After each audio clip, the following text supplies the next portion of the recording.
Yo, yo, what's good, everybody? It's your boy Mac Mall back with another one, man. I want to appreciate all y'all for tuning in, man. Everybody for checking me out, supporting the channel. Make sure y'all hit the like button, hit the subscribe button, and make sure y'all keep supporting, man. The love is overwhelming and we really appreciate it. Today I got my panel here. Um, I got my boy Va. I got my brother Johnny Billionaire. And I got Drea in the building, but she didn't step away from the camera, so we gonna let Drea come back to the camera. Mhm. Other than that, how y'all doing, man? Everybody good? Oh, we good today, man. Yeah, blessed. Man, I want to say, man, my brother, man, happy birthday, man. You had a birthday yesterday, and I hope you felt blessed for having another one. Thank you. Pleasure for recognizing. Yeah, for sure, man. So today, man, we gonna get into a couple reels. I'm gonna play a couple clips, man, and like I explained before, we just gonna tap into it. Um, and we gonna react to these videos. So I'm gonna play my first clip, and then we can react in any order y'all want to. Also call yourself an alpha submissive woman. Now I'm very confused. Now I'm very confused. I want to hear So this. it is called a hybrid. Why is this important? Because ladies, and how many of y'all can relate to this, right? So many of us feel like we have to choose either being alpha and strong or submissive and soft. We believe, because societal contracts, we can't be both. No, I'm a powerful, strong, educated black woman in the boardroom, okay? Okay? But when I come home to my man, I am a soft, loving woman who is like, Daddy, whatever you need, whatever you want. So that is called, honey, that is called an hybrid, meaning I'm alpha and submissive, because if I'm always in alpha mode, that means I am on the defense all the time. Because in order to be in a boardroom, especially in male-dominant fields for women, we gotta have muscle. That's called alpha. But that will wear out your nervous system if you are in that space all the time. Where do we get the chance to just nest? Where do we get the chance just to be submissive in submission, not just to ourselves, but to the people around us, especially our partner? That's where the hybrid comes in at. I will kill the boardroom because I know I can do that and be vertical in who I am, but I will come home and love the hell out of you. So, hybrid. I guess.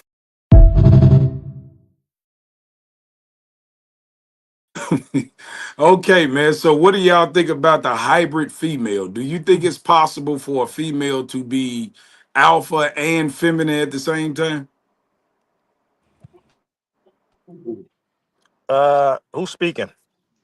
Anyone, anybody can go. I don't. Yes, I do. Okay, explain why. Why do you think a woman can be alpha and feminine? Because listen, a woman is feminine naturally, so that's just already on the table.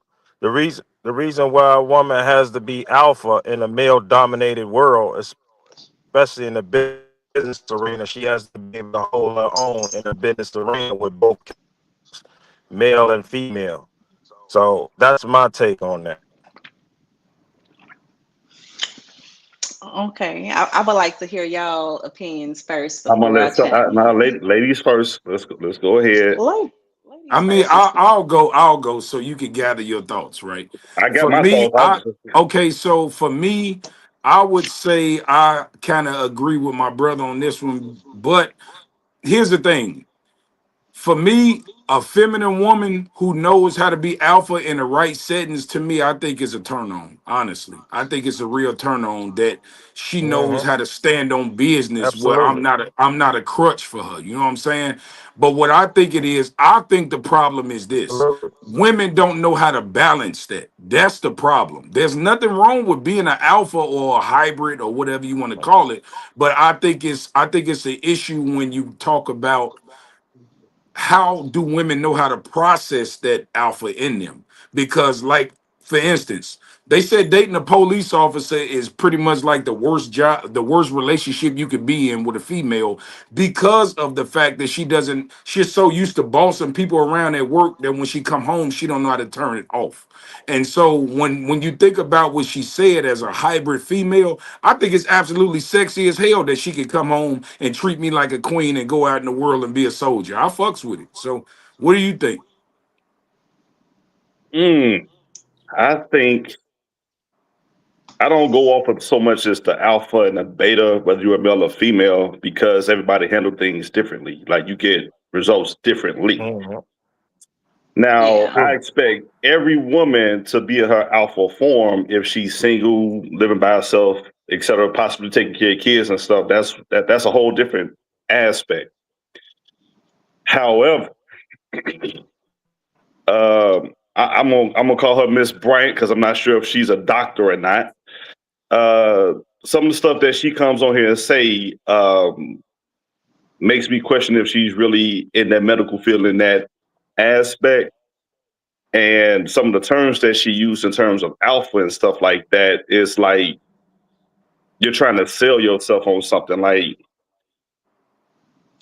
I'm gonna ask you guys this question because it spins off into like what I like to call the recruiting process, right? Because this is where in the dating realm we bump heads a lot. Let's say you go into a college, you already at the college. First of all, has anybody played sports, basketball or something? Yeah. All right, I know you did. Anybody else? Yeah. Minor. Nothing Oh. crazy. Okay, I so you played play all basketball. sports. Play basketball. Let's say my position is a power forward. Coach come, you say, now we got a 5-star recruit coming in. What you want that 5-star recruit to be? Another power forward, another center, or you need a point guard? That's a question I'm asking you guys real quick. So basically, what you're saying is you don't want the same player No, I'm saying you are. if she come in like I'm an alpha, okay, she's gonna come with a lot of masculine energy. So you want to play the 4 and 5 like I do, but I don't need a 4 or 5. I need a point guard. I need a shooting No, guard. I understand You know? exactly what you're saying, and that's why I Yeah. say when a woman is able to balance that, it becomes a beautiful thing. I'm not disagreeing with you because Yeah. no real alpha man wants no alpha woman Right. in the aspect of speaking like saying she acts like a man and her mannerisms are like Yeah, a but man. I don't That's a think they. turnoff. Yeah, I don't. It's a beautiful thing. It's a sexy thing. I don't think you can balance the two if you're in a healthy relationship. So you don't think you could be with a woman that can run stuff like, just say you got a woman in the corporate world. Women in the corporate world have to be masculine to a certain degree. They got to be alpha because they're in business meetings with very powerful men and they have to talk and move a certain kind of way because of the fact that it's a male dominant atmosphere. So they have to be, they have to have some type of masculine energy in them to be able to deal with certain men. You know what I'm saying? So that's why I say it's okay for a woman to be alpha if she has to be alpha at work, but not alpha at home. And I agree. That's the cutoff because a lot of them don't. Even when they in that position, they don't know where that cutoff switch is at. That's the problem. I've had a couple. That's the problem. What you got to say, Drea? Let's hear what Drea got to say. So I agree with all of y'all so far at some like certain parts or whatever. But I think that it takes like a woman that did the inside work to come in and be able to, separate herself from like work and being at home with her husband and being submissive and stuff to him. A person that hasn't did that, of course, they gonna combat with you. They don't know how to, turn it off or whatever. But you also have to be, the man has to be in that space and that setting to give you that, that atmosphere to want to be submissive to him. And let that guard down and stuff like that. Well, I want to welcome Phoebe and Robin to the show. They came in, y'all missed with the topic, but the topic was I think that lady, what was that? Dr. Cheyenne Bryan was basically speaking on being a hybrid woman where she can be alpha in the work world but be submissive to her man. And my question was, do you think that's possible? And I also have something else to Go chime ahead. in on too. Go ahead. Like you were saying, like myself being a business owner and stuff like that, you have to have that that grit or that like that attitude, as y'all say, masculine or whatever. And I think some people get like being assertive and being masculine confused with certain things too. But like we don't want to be alpha all the time and stuff like that. We want to come home and be like, let you take care of things and just watch you work. Right. But I agree One. with Go everything she ahead. just said. No, I'm just about to say I agree with everything she just said. Depending on your role that you have in the workforce, you do have to be assertive. You have to be straightforward. You have to be stern. You have to apply all of that. But when you come home, we want to turn that off. And I think it does help when you have a male that is able to take the lead and allow you to go into that, what you guys call it, the software era when you get home. So I agree with everything she just said. What's her name? Sunny? yeah. Yeah. What you got to say, Robin? Let's hear what you got to I say. think her mic is muted. Yeah, your mic muted. There you Oh, go. I muted it because my dog's over here going crazy, y'all. So I had to mute it. Oh, okay. I agree with both of the ladies. You can be an alpha in one aspect and submissive in another. I mean, what woman can't wear many hats? And Question, ladies. In what aspect can you cut it off? Because you deal in the corporate world where you're either the manager or the supervisor over X amount of people at this particular company or even in your own business. And then you come home to a guy who's taking care of his business and he has a plan and he instructs you to do certain things. I mean, even in that context, there's pushback. Well, it's that's not. why. That's why. It Go ahead. all Go it ahead, also Drea. Go ahead.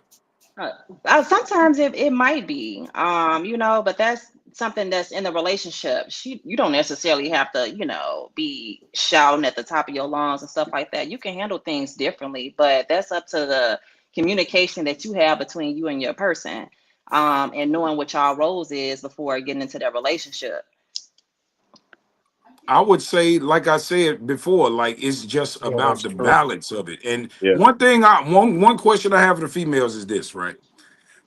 I noticed that y'all throw around a lot of times if a man can allow me.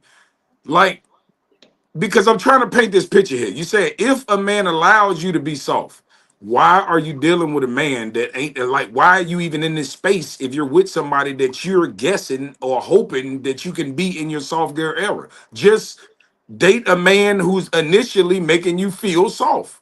It's like y'all say, "Oh man, if he put me in my soft girl era," and I'm thinking like, okay, if a woman not letting me be a man, we're not even getting that far. So that wouldn't even be a question for me. You see what I'm saying? Like I won't come home and be like, okay, if she don't let me be alpha, then I'm gonna be this type of way. No, I'm just not gonna be in that situation. Well, let's not act like everything is all in a let's not act like everything is in a bubble or like, everything is one way. Certain situations, come about that, um where you have to especially people in corporate America that are, executive like and what I'm saying on the north part of the chain of the command, let me say that they tend to bring that dominance home with them. It may be a clash, but it also depends on the man that you're dealing with. I wouldn't say no, me personally, I'm just gonna say I don't say like, oh, if a man let me operate in my soft era, because it ain't no if. If you somebody who I can't deal with because it's not conducive to the things that I, have going on, then I'm not gonna deal with you. All that soft era and stuff and all that, that's kind of a new thing. Most women, who have raised children and things like that. You have to learn how to turn it on, turn it off, even in relationships, in period. You have to learn how to, set boundaries with your children, your mate, your friends, things like that. You have to set those boundaries, as you navigate through whatever that ship is, your friendship, your relationships, what, companionships, all that. You have to learn to separate, and know what you're dealing with. It's not a if somebody allows you to thing. I don't think that's a good choice of words for that I'll type of say, situation. But I ain't mean to yeah, cut you off, but this is what I have to say. You have different personalities out here, right? And if you meet someone when you're younger and you're a female and you have a strong demeanor about yourself, right? And you meet this guy, he's really nice, he's really sweet, and he kind of just lets you shine. He lets you do your thing. He knows you like to be at the forefront. He knows that you like to take control of certain situations. So he may be an individual that sits back and allows you to do that. Now, people change as they get older, right? That may not be what works for that relationship. You know what I mean? And this could be something that develops over time. It happens. Right now, we're saying how we want to see things or how we will go about doing it. But when you're younger, all this stuff that we're talking about now, I don't think a lot of us were aware of that at that time.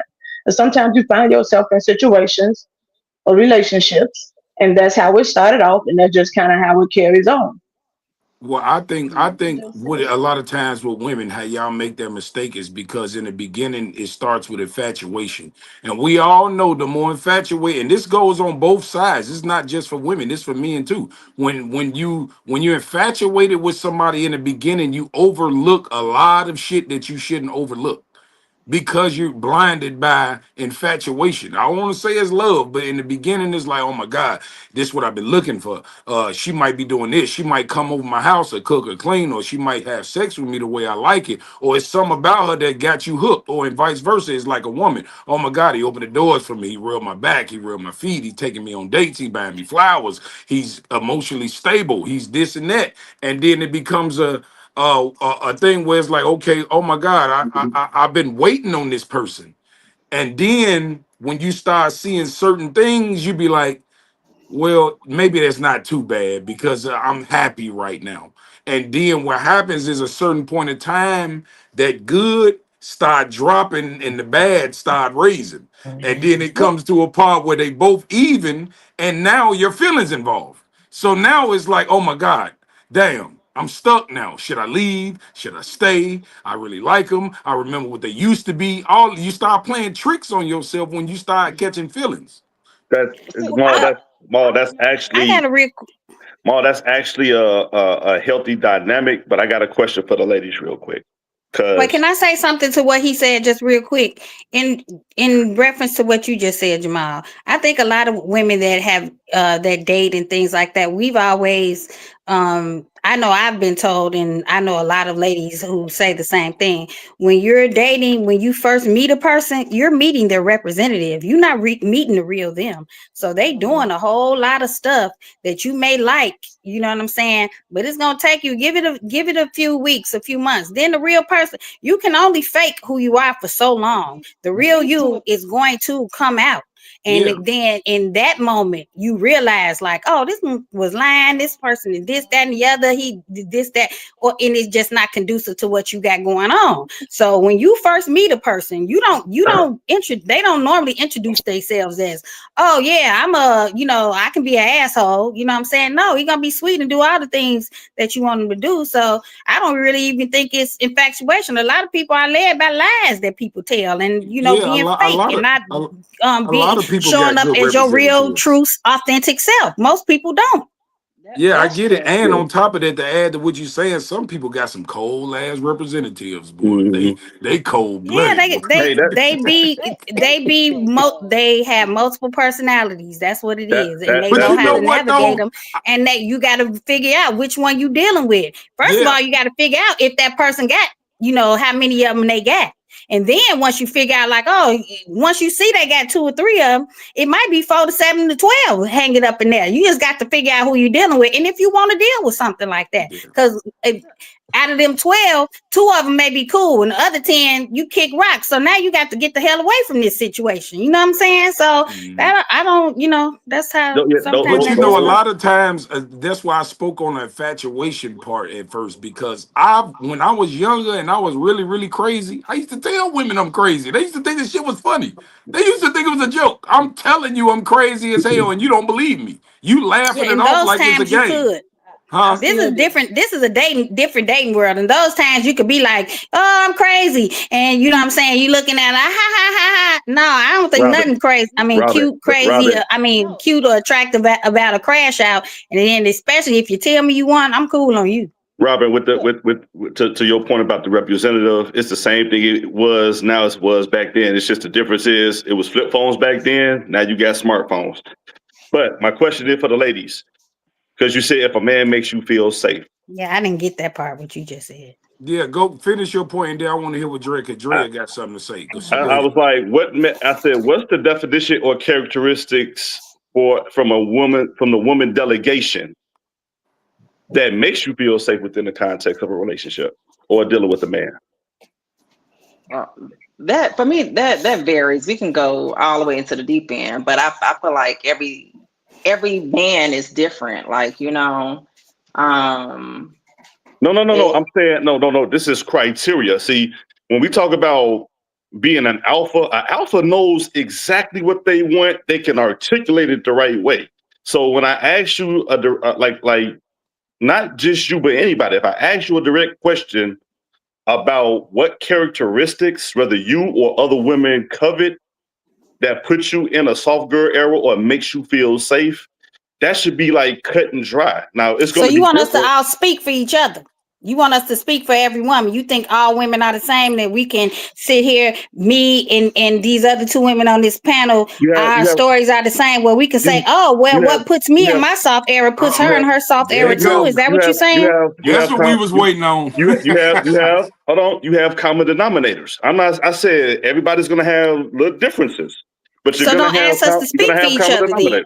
You're going to have common denominators that every other woman. So what works for her, it may not work for me. What works for me may not work for them. You know what I'm saying? So it's different. I know one thing that'll work for all of y'all. Just shut the hell up. Hold on. Well, why we here if you want us to shut up? You clearly want to hear what we got to say because your ass asked us to come on here. Come on now, man. I'm challenging your alphaism because it's like hold on. I'm gonna flip it on the fellas too.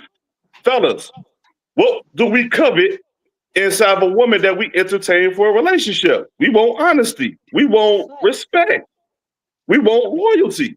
But when we say we want honesty, respect, and loyalty, then we cuckoo. That's what Jamal said. We cuckoo. We narcissists if we ask a nigga to be loyal. But hold on. I just named off 3 things of my own question. I got 2 other guys here. They haven't refuted it. I asked 3 different women the same question, and y'all couldn't even give me one characteristic. No, she said, well, I can't speak for her, and she can't speak for me. And that's the truth. Am I lying, ladies? What make y'all soft might not put me in my soft era. So you asking us to speak for each other. That's moving to go. The only thing gonna put you in your soft girl era is holy water. Holy water don't work. Hold on. At the same time, this is what I talk about: masculine energy. It's really ain't no such thing as no damn masculine energy. All right, hold on. A masculine man, emotionally and intellectual man, is asked the question. We're going to give. You're going to answer the question. We got to ask the question. We're going to answer it.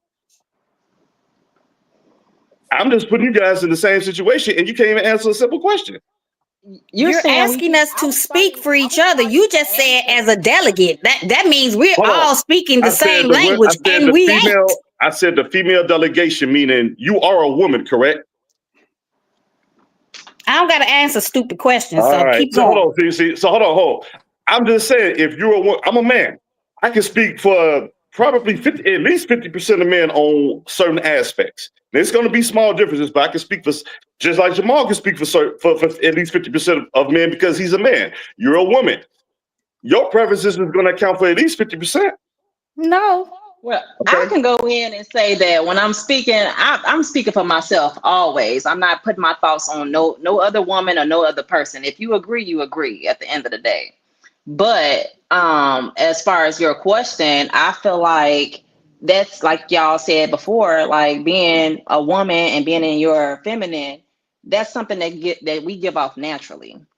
Certain men that come around and you just naturally want to do that for them or whatever. Some men, you kind of like fight yourself on it. Like, they're just not given that. So to point out certain protectiveness that you get from a man that allows you to be in that space, like it varies. I love the way y'all dodged the question. Okay, answering the question. I love it. I applaud y'all. Y'all know how to move the goalposts. The way that you think that somebody dodged that question. I still ain't got an answer. You wasn't I listening. don't remember the damn Now you question. saying different people make you bring out. I said no. I'm asking about you.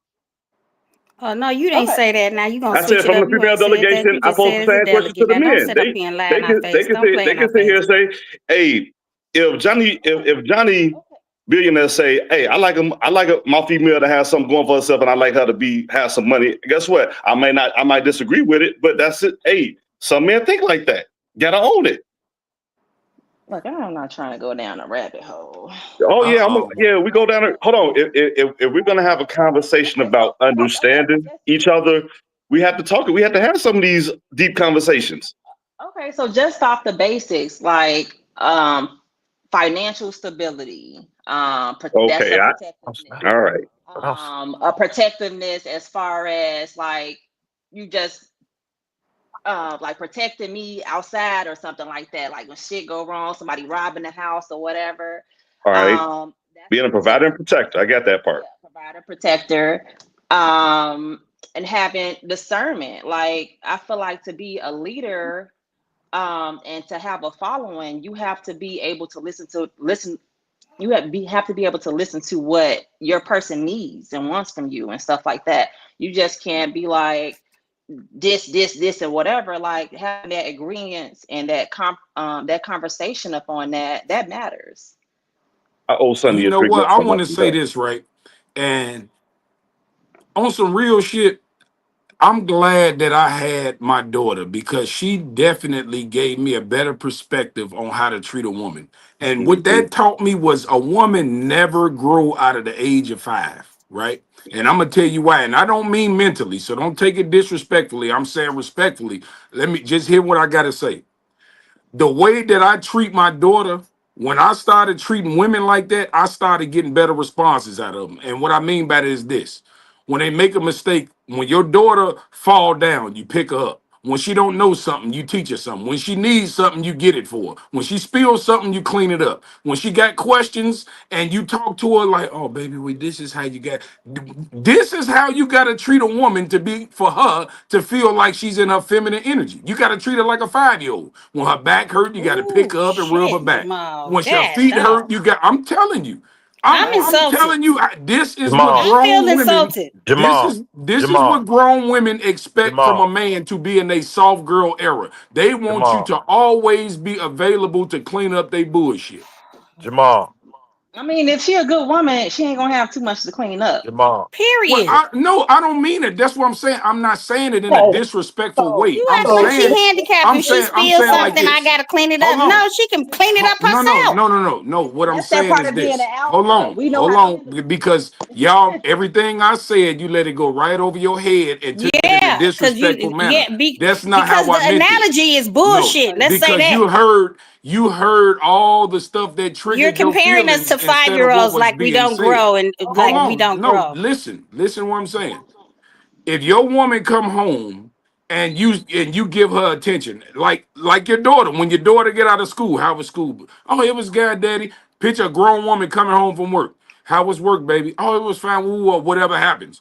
Okay, baby, I cook food for you. Don't you cook for your daughters? Baby, I cook. Relax. Let me rub your feet. Let me console you. Let me hold you. Let me hug you. Don't that sound like something that I do for my 5-year-old daughter? And you telling me that's something that women don't want? You don't want a man to be emotionally stable. When you're going through something, you don't want him to be, instead of, Drea even mentioned it. She said it's a way to say stuff. So if I talk to you like I'm talking to my daughter, you know I'm not going to yell at my daughter. So I'm talking to her and I'm understanding that she's having an issue. So I'm calm with her. I'm teaching her something. I'm protecting her. This is the same thing that grown adult women want. And when they don't get that, and then a man does that and says something, it's masculine energy. It's negative masculine energy. It's toxic masculine energy. When a Okay, man, so what I want to say is this. I agree with you, Jamal. I just don't like the fact that you're comparing us to 5-year-old kids. We're women. We want to be soft. But the Yes, we truth is want not to be going to sound good all the time. if we done had a long ass day. Yes, all we want to do half the time is come sit and lay our head in y'all chest. We want like to my relax. daughter, We don't want the stress. If you want to compare it to your daughter, that's fine. I'm not going to go You with that. got more than no, one I'm daughter. not You saying just it in a started this with your I'm not disrespectful 5-year-old. looking way. That's at it. what you I'm saying? not looking at Please it. don't I'm take not it the looking at wrong it as way. being. I'm not looking at it as being in a disrespectful way. I just feel like you could just word it a little different. It's the same And concept. that's It's if the that's the same only way Bullshit. you can say concept. it. If that's the Hold on. only way you can communicate I that, said this a damn couple. fine. But that's not how Hey, you should look at So that, I though. said this a we're couple. dealing I with said this a couple different shows persons. ago. So what's wrong I with like that? 5-year-old. Hey, I I don't said this a couple. When you are emotionally what's wrong with it. intelligent, when you are emotionally intelligent, everything doesn't come from, oh, I need him to pat me on my back, or oh, I need him to, encourage me, or oh, I'm feeling down, I need him to be this, that, and the other for me in order for me to be soft. A lot of women operate naturally in their soft era. And the only time they move outside of that is when something happens. Right. So So it's not, don't normally take the most women are concept. not walking around here feeling like I got to get it done for myself. I got to do this, that. Now, No. if That's you're not put what in I'm that saying. position, then that's what you have to do. You have to That's do not what I'm things for saying. yourself. I'm not saying that. I'm saying, and I'm not saying that it's a bad thing for a man to do these things. What I'm saying is, if you apply that same concept to a grown adult woman, you will have a better time off, is what I'm saying. Because y'all want the same things. It's just on an adult level. If you come home and your man pampers to you, you will fall in love. If he take care of you, if he's If you're financially, the type of woman that hold on. needs those type of Hold on, even if things. you don't need it, if you had a man to do it, you would definitely appreciate it. So let's stop it. Okay? If But you didn't need a man to rub your back and what he if did that it, you would becomes love it. but what if that's just If what you he didn't need a does? man to pay your bills and he paid them, you would definitely love it. If you didn't need a man for emotional stability, but I'ma he was love it. available I'ma for love that, it. you would love it. So let's not I'ma love start it. capping here, ladies. What Let's not cap there here. is no Hold on. See, cap. here's the thing. Hey, Maul. Here's the thing, because I'm kind of looking at their facial expressions. They couldn't get past you comparing them to a 5-year-old. And I said this a couple shows ago. Get beyond how it sounds, because the truth is not going to always Nope. sound pretty. But Learn to listen to the deliver your message. message properly. Yeah, you have to No, deliver your no, no, message no. properly. You a Hold on. I grown was man. simply Learn to making a deliver your comparison. message properly. Don't So, tell us hold to on. get I over was it when making you a half-ass comparison. insult Time us. out.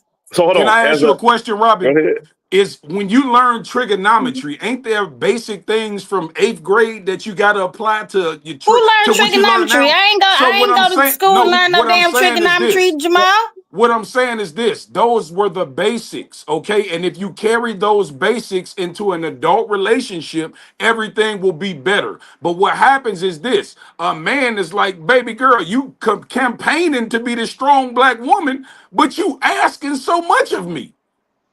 You see what I'm saying? You say it's like women be all over the place. You say you're a strong, independent black woman and you don't need no man, but then you say you want a man. And then you say, oh, don't But leave. I hate a man that leave just with because money. you don't need something don't mean you don't want it. I Right. don't need I ain't never said I need another nothing. car, but I want one. That is what he was saying. So just because he compared us to, I mean, women. I ain't gonna say us because I ain't gonna take part in that. But just because he Oh, Lord. compared But women he to was talking to us. he compared Okay. women to a five. Go I ahead. can disassociate myself. Right, you can But differentiate. Well, what I'm but saying is this: it's the same philosophy. Take out the 5-year-old and you just take the ages out of it. I'm saying the same philosophy that was used for me to be able to raise a healthy daughter is the same. I'm telling you that now that I've been applying that to women my age, I've been better off. This is what I'm trying to tell. Instead of me going this alpha route where, okay, well, I'm the man and you the woman, and I just started relaxing and say, you know what? I'm gonna just relax and I'm gonna be more understanding. I'm gonna apply the same. When I deal with my daughter, I start applying those same philosophies to women, and it's been turning out better for me. So with my determination, I have determined that women as a whole, when it comes to y'all being in y'all feminine nature, this is what you're asking for. You're asking for symbolically a daddy. This is what you're asking for. And it's hard that y'all don't understand this because you're saying that a man has to put you in the soft girl era. If you're not already soft, how can I do that? Come sit down. You have to be soft already. I can't put you in your soft girl era. Just like me coming to you saying I'm gay and I'm waiting on a woman to make me in my hard man era. How does that sound to you? But we said Come that sit though. down. Come on. I'm pretty sure we said that it comes off naturally, right? And if you're dealing with a woman who's not in that era, then that's not the one. I agree. But that's why I started off with the can you balance the alpha and the submissiveness, because like I said, I would love to have a woman that can handle business outside of the relationship, but I think it's a thin line between, like, can you turn that shit down while you on your way home? Like, don't turn it down, turn it off. Hey, Don't Maul, come home with none of that. Maul, I think it's also appreciated from the man delegation as well when we have that type of woman, because we have more physically demanding jobs and more dangerous jobs. If anything happens to us, we know we got a strong ass number 2 to hold the fort down until we get back on our feet. You know what I'm saying? We want that. And we want that. You know what I'm saying? And we're not. And the thing is, we're not asking her to be less feminine. We're just asking her, okay, look, we need. It's almost like military life. It's a chain of command that comes around. It's a divine intervention under the divine order, God, man, woman. You know what I'm saying? And we just ask you just to stay on par with that. And we wrestle with that a lot. And then two things I want to chime in on, which where everything just got all heightened and stuff, is about like what you said, the way you say things and being in that alpha and submissive role and stuff like that. If you're a man and you don't understand the emotional capacity of a woman and you're saying things wrong and don't know how to communicate that, given that alpha side might come out, you might get a little combative with it, like, okay, then why'd you say it like that? But if that woman is doing the internal work and stuff like that, she'll know how to communicate that with her husband versus it getting escalated and y'all, arguing and stuff like that. You can be like, okay, well, how come you didn't say it this way or whatever? It should never, like the meaning of what he said is the same. And I want that. I don't know if y'all want that. I want my back rubbed and stuff when I come in. I be tired. I said I agree with everything that he said. I just didn't like the whole 5-year-old analogy. I mean, that's what our dads did with us. You like, Jamal, that's what our daddies did with us.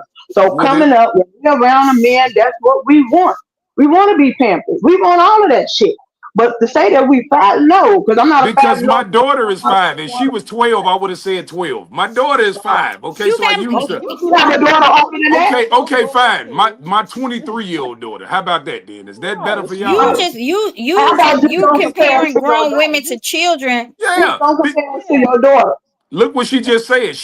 Drea just literally proved my point. She said it ain't what you say, it's how you say things. So if I don't say it how I normally would say it, but say it to you how I would say it to my 5-year-old daughter, I would get somewhere. But the fact you that see you what have I'm saying? you have a 5-year-old daughter, and then you have a 23-year-old daughter. So how come you didn't use your oldest daughter versus your?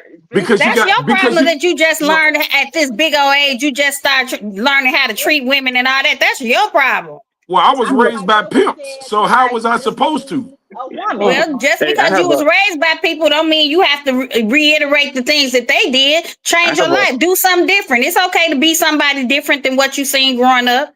I'm I have a entitled to change whenever God want me to. Sorry, love. hey, I have a Okay, and that's fine. We also don't want to be talked about like we little toddlers, okay? And that's okay for us to say. We don't want to be talked to like we well, or compared to toddlers. You know what? You I know have an what, Robin? alternative. You're absolutely right. I'm I know sorry, I and I am. I wasn't apologize. asking you to say Okay, was I right or wrong. it's Shit, I know it's I it's am not right. Hey, it's not that serious. Maybe I I'm just overreacted. saying. no, no.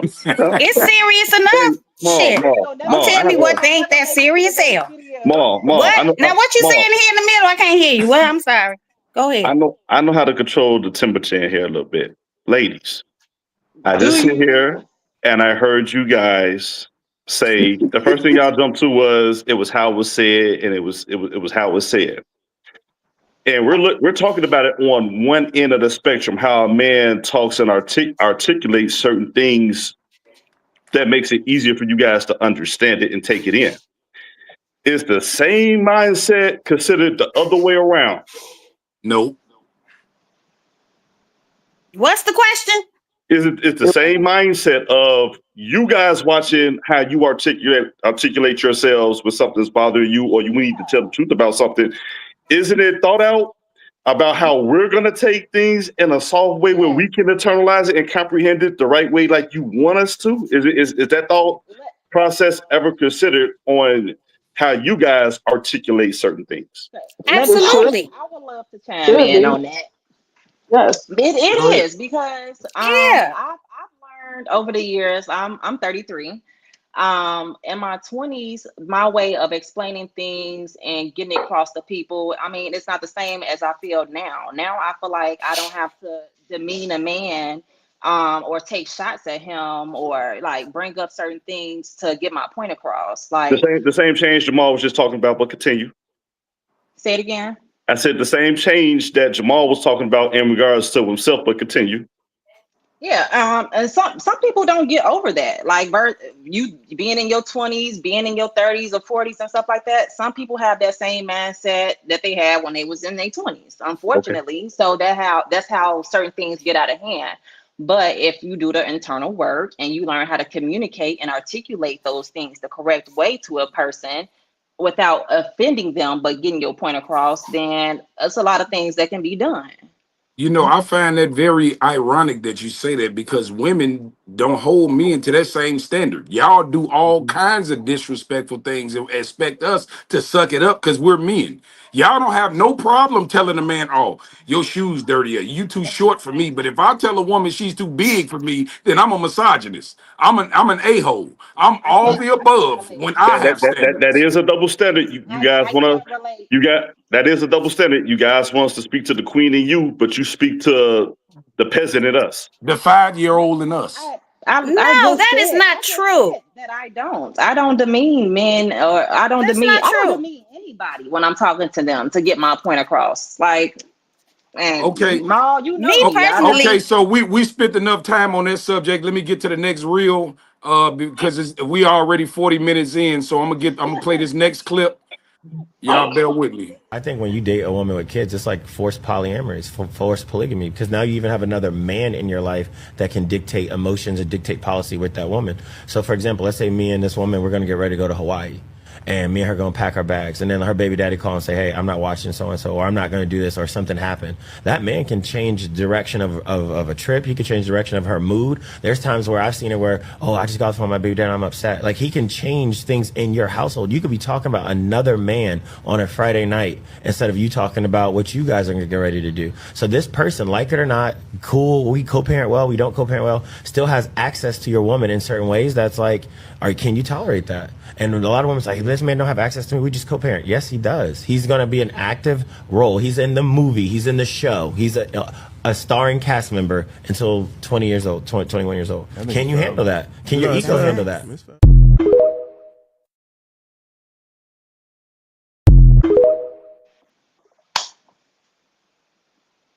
Interesting. Okay. so Go ahead. That's a question that he posed that question to, I'm assuming, a man. Could he handle another man like a baby daddy being in That's not what it was. That's not what it was about. No. I kind of heard the video a little late. He said if you're in a relationship with a woman that has kids, you're essentially in a polyamorous relationship. First of all, let me finish my thought for you to think you checking me about what I just heard. Because what I heard him say was the baby daddy. No, because you gonna shake your head now as soon as I said baby daddy. You ain't even let me finish my thought. What I just heard him say was that if you're in a relationship with somebody, basically, if they co-parenting, the baby daddy can change the mood or to change everything going on in the situation because you and that's why he's saying it's polyamorous. That does not go for everybody. That just don't fly with everybody. Like some people know when to cut things off. I don't care about you shaking your head. Some people know how to cut things off. Like I've been a mama a long time. I got grown children. Okay, I got grown kids, and I've never, not one time, not been able to do something because of a baby daddy. You're not gonna have that type of power over me, first of all. And I'm okay with once I'm done with the situation, I'm done with it. Now, if it comes to I need you to do something for my kid or our kid, and you don't do it, push on. I'm cool because I'm always have me a plan A, B, and C because that's the way I was raised. So everybody, this whole thing about if you get somebody in a situation basically and you can't maneuver around it because of this one person, that don't speak to everybody's situation. Like it just don't. I know it sound good, it's good for conversation, but that don't fit for everybody. Well, what you got to say about I can see that happening where somebody's co-parenting and the baby daddy always there because they allow them to be. But if you shut that shit down, you ain't got to worry about that type of stuff. Let me hear what you got to say, bro. You ain't said nothing in a few minutes, man. What's your take on it? Well, I just absorb everybody's character on this panel. I absorb everybody's character, how quick people are to respond to certain things, and I know time is money, and to show his time. So the thing is this, bro. We live in a world full of different personalities. There's no one thing that works for everybody. I think everybody try to find common ground in the way people think, and because you think this way, I should, observe. I should comprehend it the way you do. Everybody is independent thinker, and that's why God made us unique. But as regards to that question, me personally, if I'm dating a woman with kids, I need to know the whole situation because you got a lot of ignorant people out here and you got a lot of immature people out here, and I'm purpose driven. So if I feel like I might be putting myself in a position where you may compromise my purpose because of an ignorant ass nigga on the side, that's going to be a problem for me in the door.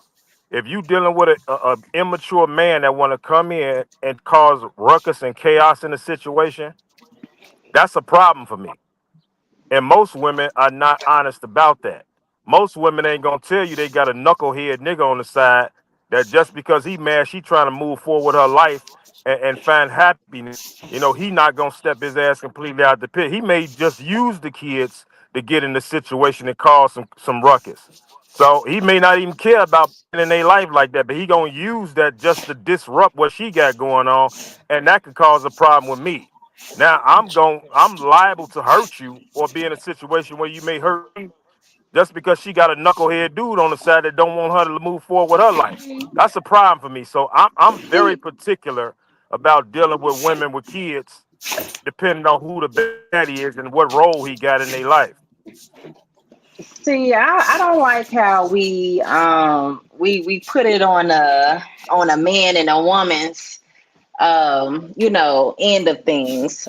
It's on both. I don't have any kids, but I see it on both ends. It's some dudes out here that got some messed up baby mamas that don't want to see them happy and stuff like that. That's in there to mess up their life.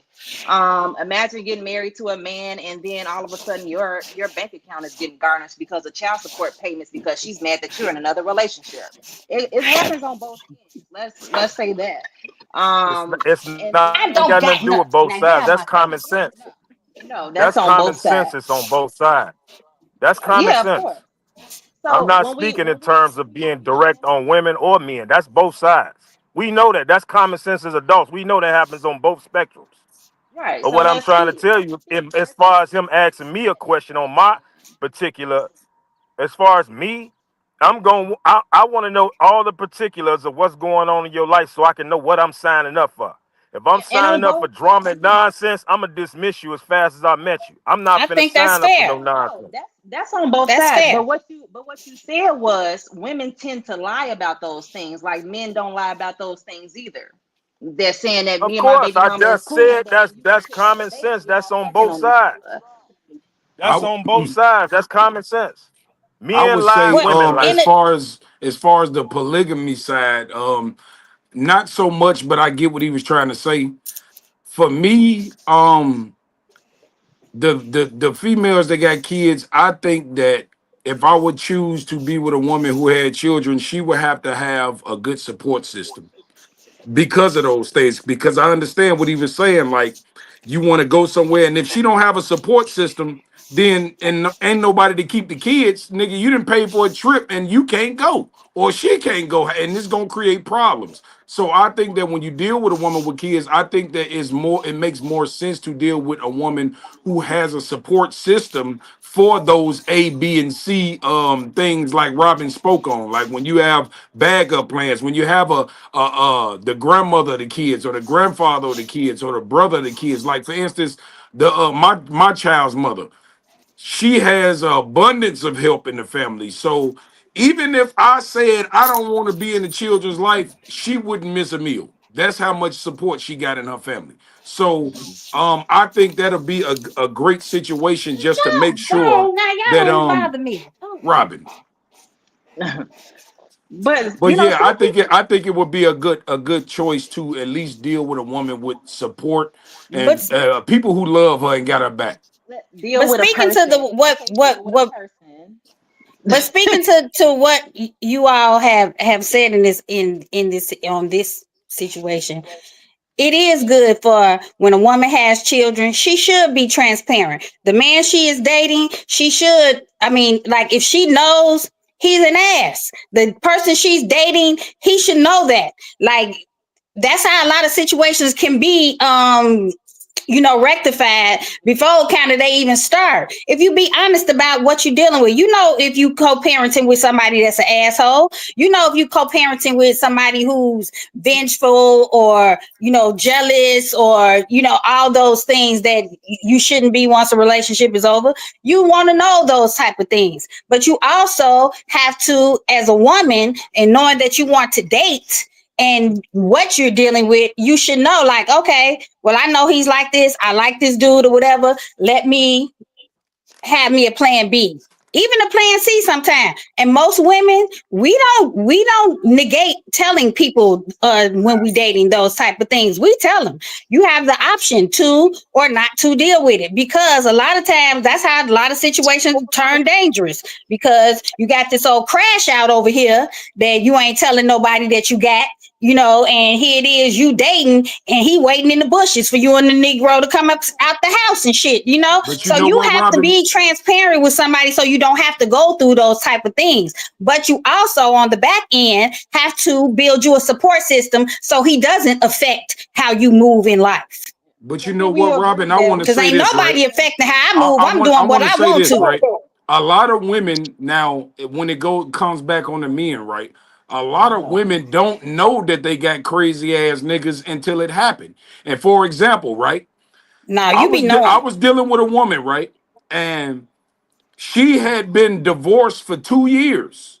2 years. This obviously she's had other men before she met me, right? The man that her ex-husband didn't give a damn about who she was dating until it was me. When he Because found she out that she probably was showed messing more with me, interest in you. what I'm saying is like because here it is.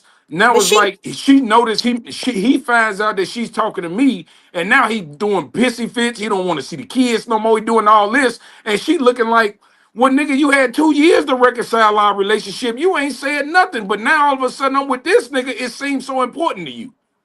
And so Well, that's maybe why he I knows say, something. Maybe he know you or something. I don't no, he know. did know me. No, he did know me. Oh, well, maybe that's why. That's old. That vengeance came from some old shit. That ain't had nothing to do Right. with her. That just came from his ass not liking you. But what I'm saying is, you had plenty of times to crash out over anybody. Why you wait 2 years until it's me? Okay, but that situation is kind of different. I'm sure it's something in their relationship that showed her that he had these type of jealous tendencies or whatever the case may be. But that sounds more so like it was tailor made towards you, and not nothing that she had to do with anybody else or dating or anything. That was more so like, I don't like that nigga. You know what I'm saying? So I don't Amazing. want her going out with that nigga. And it is guys out here that be like that. Women too. It's women that be moving on with their life, have a whole nother man, they baby daddy get with somebody, then I don't like that bitch. And here she is starting her shit. You know what I'm saying? With the other one. Like, it goes both ways. This is like human nature. It depends on what type of human you're dealing with when you speaking on these type of situations. Because you have some people that don't have to go through those situations. But then you have some of those that inadvertently go through it because they ignore a lot. One thing I know about a woman, if we like somebody, we gonna ignore them red signs. They gonna look a little pinkish, but we'll ignore them at for a moment until you can't. You know what I'm saying? Because at Because you times, infatuated. it be, huh? I said, because you infatuated, like I spoke on when we first got on the line. When I said I you'll look mean, over when you certain first shit meet when you're somebody, infatuated. you infatuated with their representative because they bringing their representative, and their representative look good. But after a month, I'm talking to this nigga and ain't shit shook. Like, ain't nothing he said came to fruition. Then I know this representative is running out of things to do, and I have Running out noticed. of lies. So Yeah, let you me ask notice. y'all this, and I wanted to ask this about the representative part of it. So because people think like that, and if you're that person who's just that transparent about what you have going on and stuff like that, why do some people take that as a joke? Like, you're not showing up as your true self, and then they play with you and they find out that is really you, and that is really what's happening. Some people don't believe who you are in that first setting, even though you presenting it. To And answer That's why I say. to That's why answer I your say. A lot of people, I don't say most people, I say a lot of people, this is what you deal with. And from my experience, and a lot of women that I know, and a lot of my friends, and from the dating that I've done, because I've dated. You meet a lot of people. Now, I have met people who, I'd be like, damn, I know this person ain't this damn nice, like, but they really and truly are. And you have to have discernment to recognize you ain't being played. This is their true authentic self, because they don't change up. But a Yeah. lot of them change it I'm up. so They be damn so fucked up, nice, I so don't sweet, believe it. so caring, Right. and then they turn around, and you need them just to be probably emotionally intelligent. And you looking like, this ain't the same person I've been talking to all this time. Where this person came from? You have to recognize that. That's discernment, and move accordingly. We can't look at that red flag and say it's pink. You got to be more intentional about dating and being honest with people and things like that. You have to be intentional about things like that. But I mean, some of us out here so traumatized that we'll get a good thing and mess it up because we don't believe it. Yeah, a lot of people need to heal. That's the problem. A lot of people need to heal. Turn that clown down and just heal. Go get you some help. We've been socialized to think that when I try to get with somebody seriously that I'm interested in, whether you're a man or woman, that it's a representative phase we got to go through. It's a clown phase we got to navigate through first. And I've learned that the most healed people would just come as they authentic selves and just be honest and upfront in the beginning and say, you know what? I told them the truth. Everything else beyond this point is on them. Now, back to what Maul said, you don't know if somebody crazy or crash out or anything until you ever heard that old cliche? You ain't gonna know shit wrong until shit happen. It's the same thing. Like, you don't know what a person is going to do or not going to do until the time hits. And I say this as an example. I got divorced, this, that, and the other. My daughter's with her mom's. The time we was together and we had these conversations where we ever just didn't work out, well, I'm never gonna keep your daughter from you. Shit didn't happen. We ain't together no more. Guess what?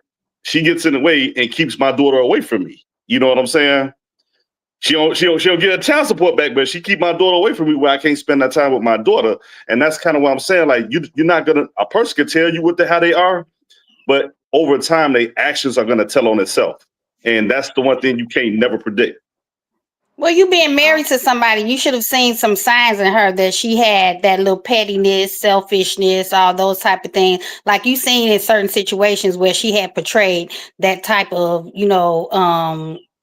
personality trait at some point or other. A lot of times we see people do things to other people and be like, oh, they wouldn't do that to me, when they'll do that shit to you too. Okay, Robin, when you say it like that, it's like, okay, it's my fault for not noticing the red flag. I didn't say it was nobody's fault. Hold on. I'm saying how you articulated it. Okay. It's like, okay, at the end of the day, it's my fault because I should have known, I should have seen it coming, this, that, and the other. With that being said, I didn't say that, but okay. No. I'm saying, with that being said, if a woman come across a fuckboy nigga, and he done showed all these red flags, you kind of take away that victim thing, make yourself out the victim because the red flags was there, and y'all still fuck with them. Yeah, if you're a person that ignore red flags, and then and some shit happen, and you turn around and be like, damn, I ain't think, when you think back on it, you be like, oh, I seen them do this, that, and the other. I should have known that that's something they could have possibly, done. Character traits a lot of times don't change. A lot of people are who they are, especially at our big age. Like a lot of people are who they are. Your characteristics really show through in your conversation and everything that you do. If I see you treating, the waiters different than you would treat, the hostess or the cook or, all that type of stuff, those are characteristics that you cannot ignore. Yeah. You cannot ignore how you see people do other people and then assume that it won't be done to you. Robert, I'm glad you said that because something you said earlier, and I meant to, because when you and Moss having the conversation, I said, you know what, the common denominator is people don't want you until you with somebody else, and that's when they start crashing out. Facts. And not only that, to add the icing on it though, not only do they get mad when you get somebody else, but let that somebody else be better than them. Man. That's what I was about to say, is that like it depends. Like they can see when you playing games with somebody, but as soon as it gets serious and they feel like you about to move forward with that person on a serious level, then that's when they start crashing out. That's when they feelings start coming back and they feel like they can get that old thing back. You never know. You feel like you can handle it until then. What you were saying, Phoebe? We can't hear you. You might mute it, Phoebe. We can't hear you. All right, my dog's making food too. I forgot I turned the mic off. I was about to say I experienced that. You know what I mean? Split up from my ex, and he moved on, and he was fine. I left him alone. But when the kids went over there and started mentioning the new person that I was with, then okay, now moving together. And now what he's doing, what, and all this other kind of stuff. I guess they was asking him for money and to buy him stuff, and they stopped. Come to find out the new person was doing that. This nigga went ballistic, did all kind of shit to try to sabotage what I had going on. So you don't always know what a person is gonna do until he was fine when he moved on. You know what I'm saying? He was okay. He was cool. Telling me I needed to accept it. I wasn't doing nothing crazy. It is what it is. I think he wanted me to react, and I didn't. But as soon as I got somebody else, man went crazy. Hey, Phoebe, so, it's funny you bring that up because it's a true story.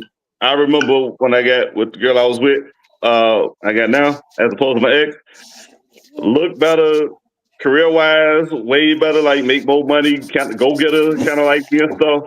So it plays a part when she wants to kind of get in the way of letting me see my kid. But when that shit came out, man, I swear to God, you go on her page, man. She called herself being subliminal about it, but every last one of her posts was dragging my ass at that time. I was like, this shit is crazy. I ain't shit. I ain't worked. I ain't been working. I've been a bomb nigga. I said, I've been working since you fucking know me. Like, just tell her, like, it didn't care what it was lies and shit. It's just like, all right, let me just bury this nigga, Need drag his ass. And I've had the same thing go on with a baby mama and stuff. Tried to like set me up type stuff, all kind of stuff. Because I mean, I'm not gonna give no reason because, but I don't know. But I just know. So let her be doing better and look better. That's man. For some reason, if that's the trifecta, the new woman look better, got more going for her, and treat you better. Women crash out for some reason. They crash out. They crash test dummy out. You know what I'm saying? I can't say that though, Va. These niggas be crash. See, women are probably, you know what I'm saying, mess your car up, bust your windows, some shit like that. Keep ringing your doorbell, shit like that. Keep calling your phone. You feel me? Mm-hmm. But a nigga kill your motherfucking ass. Hey, Mom, that's the new niggas. That's these new young YN young nigga shit, right? Because here's the thing. It's an old school song by One Way that says "Toast to the other man."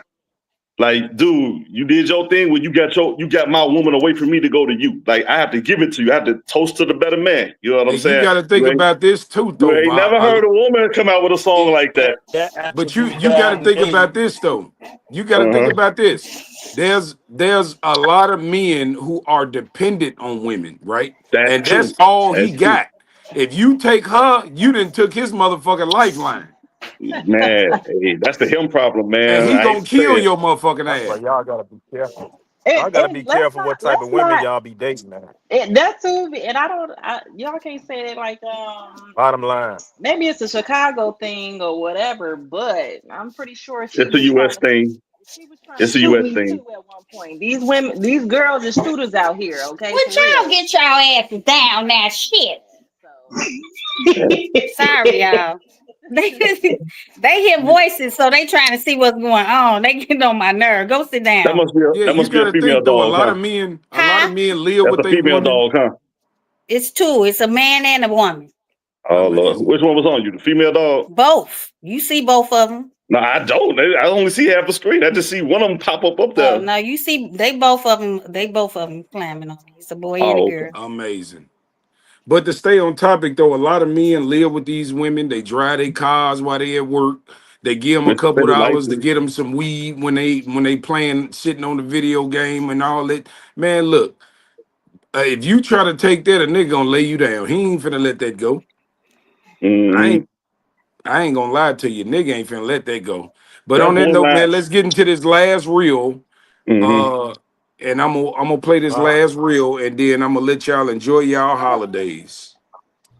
Black fatigue or ghetto fatigue is a real thing, and no one's staying silent about it any longer. No nationality wants to be involved or bothered by this loud, obnoxious group of people. No one, not even hard-working Black Americans. I mean, I'm telling no lies here. Everywhere that group of people go, chaos follows. And no matter where you go, they're there. You can't go on a cruise ship because they done ghettoed it out. Have you seen the Carnival cruise ships? It looks like a fucking barbecue. And if you haven't noticed, it's always the same group of people. You know, loud, bonnets, pajamas, big ass eyelashes that flutter. You know, the EBT crowd. I mean, it's gotten so bad that you won't catch me at a Juicy Crab or a Cheesecake Factory or even a McDonald's for that matter. Because they turn those places into shooting galleries whenever someone that looks like them look at them wrong. They have mastered the victim card. Everyone's against them. There's oppression everywhere. And it's always the white man's fault, never their own. But let one of them tell it. They would have you believe that the police is the most dangerous thing within their communities. Wrong. You're the most dangerous thing in your community. Which is why the police are there in the first place, to stop you from committing genocide against your own people. Look, no one's gonna stay silent to this toxic behavior. And you can call me all the Uncle Toms that you want, but the fact that you're calling me that shows me that I'm saying something with facts. And you wonder why most good Black people move out of those communities as soon as they reach success. It's because they want more for themselves. And that crab in a barrel mindset is not conducive to prosperity. There is absolutely no accountability in that community. Most of that segment hate accountability. They hate truth. They hate to look at themselves in the mirror because they would have to face the fact that they're causing their own oppression. You also have the Democrat Party to thank for spoon-feeding that behavior, making you a permanent underclass, and you still vote blue, no matter who. But America is tired, and people have grown numb to your constant cry of racism. Everyone's a racist who doesn't agree with you. But meanwhile, you can be bigots to everybody else. But yes, I say it again, Black fatigue or ghetto fatigue is real, and it's time that we say something about it. And please, don't waste your time. If it don't apply, let it fly. Look, I'm gonna let his ass fly. Cause what? Well, I'm not, because I don't appreciate him talking about our people like that, like we caused our own problems. Like these neighborhoods. Niggas act a fucking fool. I agree with you. But let's let the root of the problem here. There's a root to this problem. Those people didn't start out like, oh, I'm just so ghetto and I this, that, and the other. That's not where that comes from. Racism is a real thing. It's real and alive in 2025. Okay, oppression. People are oppressed. People are oppressed, and they have been that way. It's a lot. Yeah, but that don't mean you go outside. It's a lot of people. Don't mean you go tearing up the steps and acting like y'all ain't got no type of home training. There's no excuse for that. I'm with Phoebe, man. I don't like. There's no excuse for that. I don't like that they get being ghetto confused with our culture. That's one thing. We got a culture about us, where we raised and stuff, how we talk and how we move and stuff like that. It doesn't necessarily mean that like we get just ghetto, we ratchet, and we can't be seen in public and stuff like that. I do agree that it's that should have some type of sophistication about them or whatever, and know how to carry themselves, know how to talk to like certain people or whatever. But like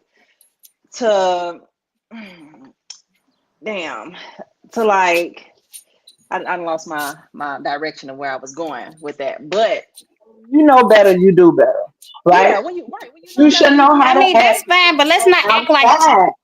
No, you should know how to act when you go outside. Niggas do. But let's not act like this does not stem from somewhere. This ain't just no cut and dry situation. This ain't just it's people who hold on to the past. You can't keep using the same excuse. It's people who have grown up. The past is who we are. We are part of our past. Our past has come.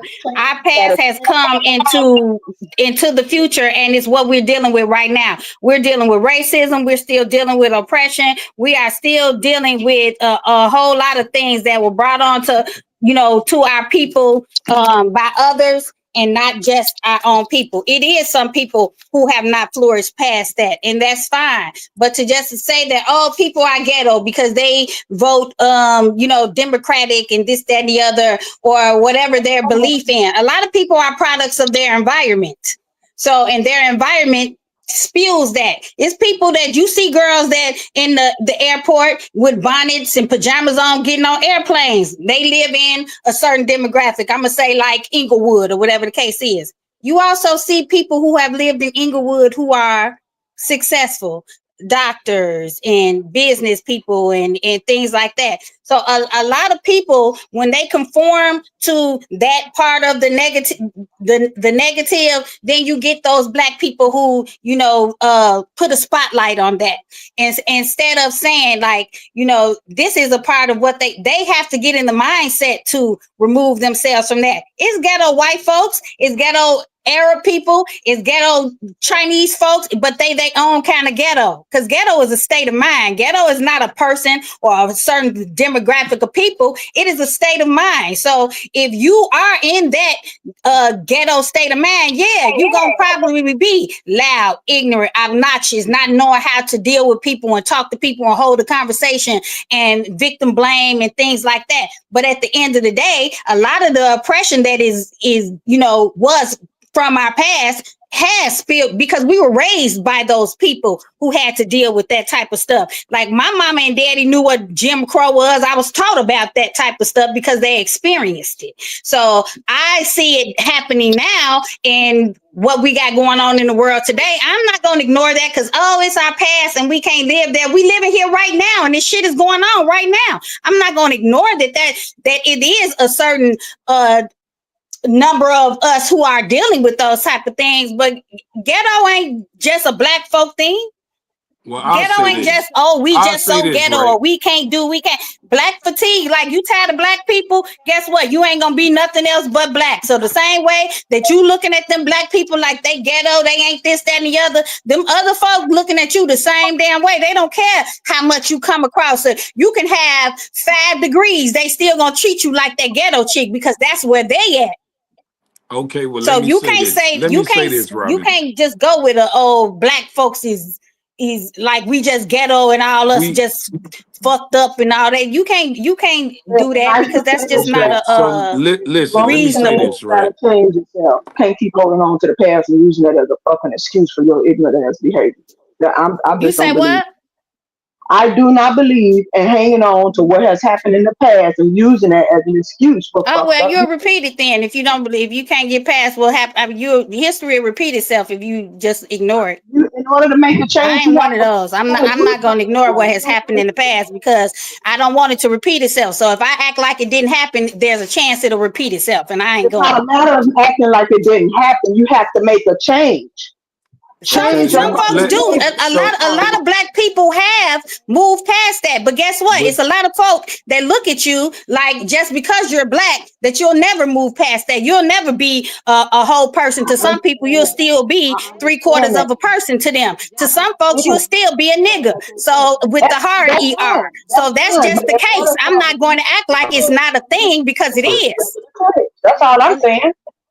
Example, Jasmine Crockett, like she's in Congress and doing her thing and chewing them white people up, but they call her ghetto.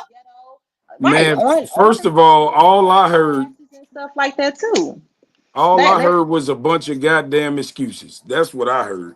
Because number one, I understand where Robin coming from when she talk about the systematic things that happened to us maybe in the early 1900s. I get all that, right? No, Jamal, this was 1960, sweetie. Okay, right. I said this was 1960. Women just started voting in 1974. Okay. I was born then. Like, what do you like? This ain't that old.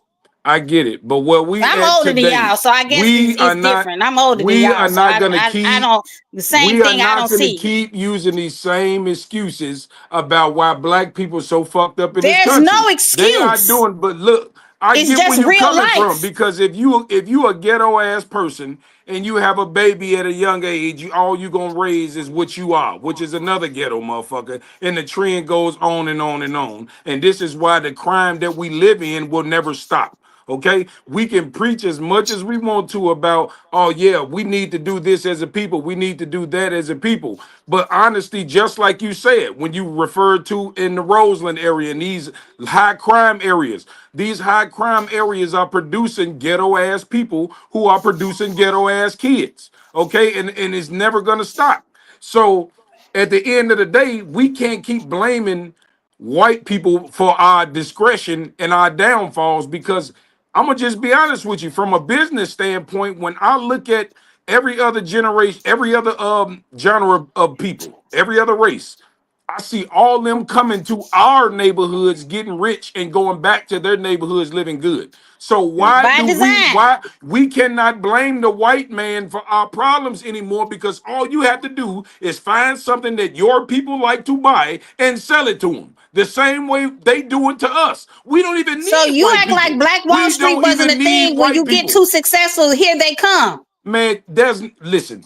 The only way you can become too successful and here they come is when you show up at the wrong parties. When you mind your motherfucking business, you ain't got to worry about all that. That's not true. That's not true, because some of them don't believe that you deserve. That's why redlining is a real thing. That's why in certain areas you couldn't buy properties and things like that. They still try to hold on to those type of things right here, right now, today. Like turn on the news and you'll see it. My thing is Everybody want this to though. blame. Oh, Black they don't. people are Y'all, black the people whole are ghetto the black biggest thing is consumers. ridiculous because y'all want to be. Oh, he said that man said the EBT people. It's more white motherfuckers on EBT than it is us. It's more white Yeah. motherfuckers getting Section 8 than it is us. So come on Right, now. right. The You're most absolutely right. But guess what? the most educated demographic of person in the United States of America is a black woman. So don't Hold tell on. me No. that because of a certain man saying, oh, she get EBT or whatever the case may be, that she ghetto.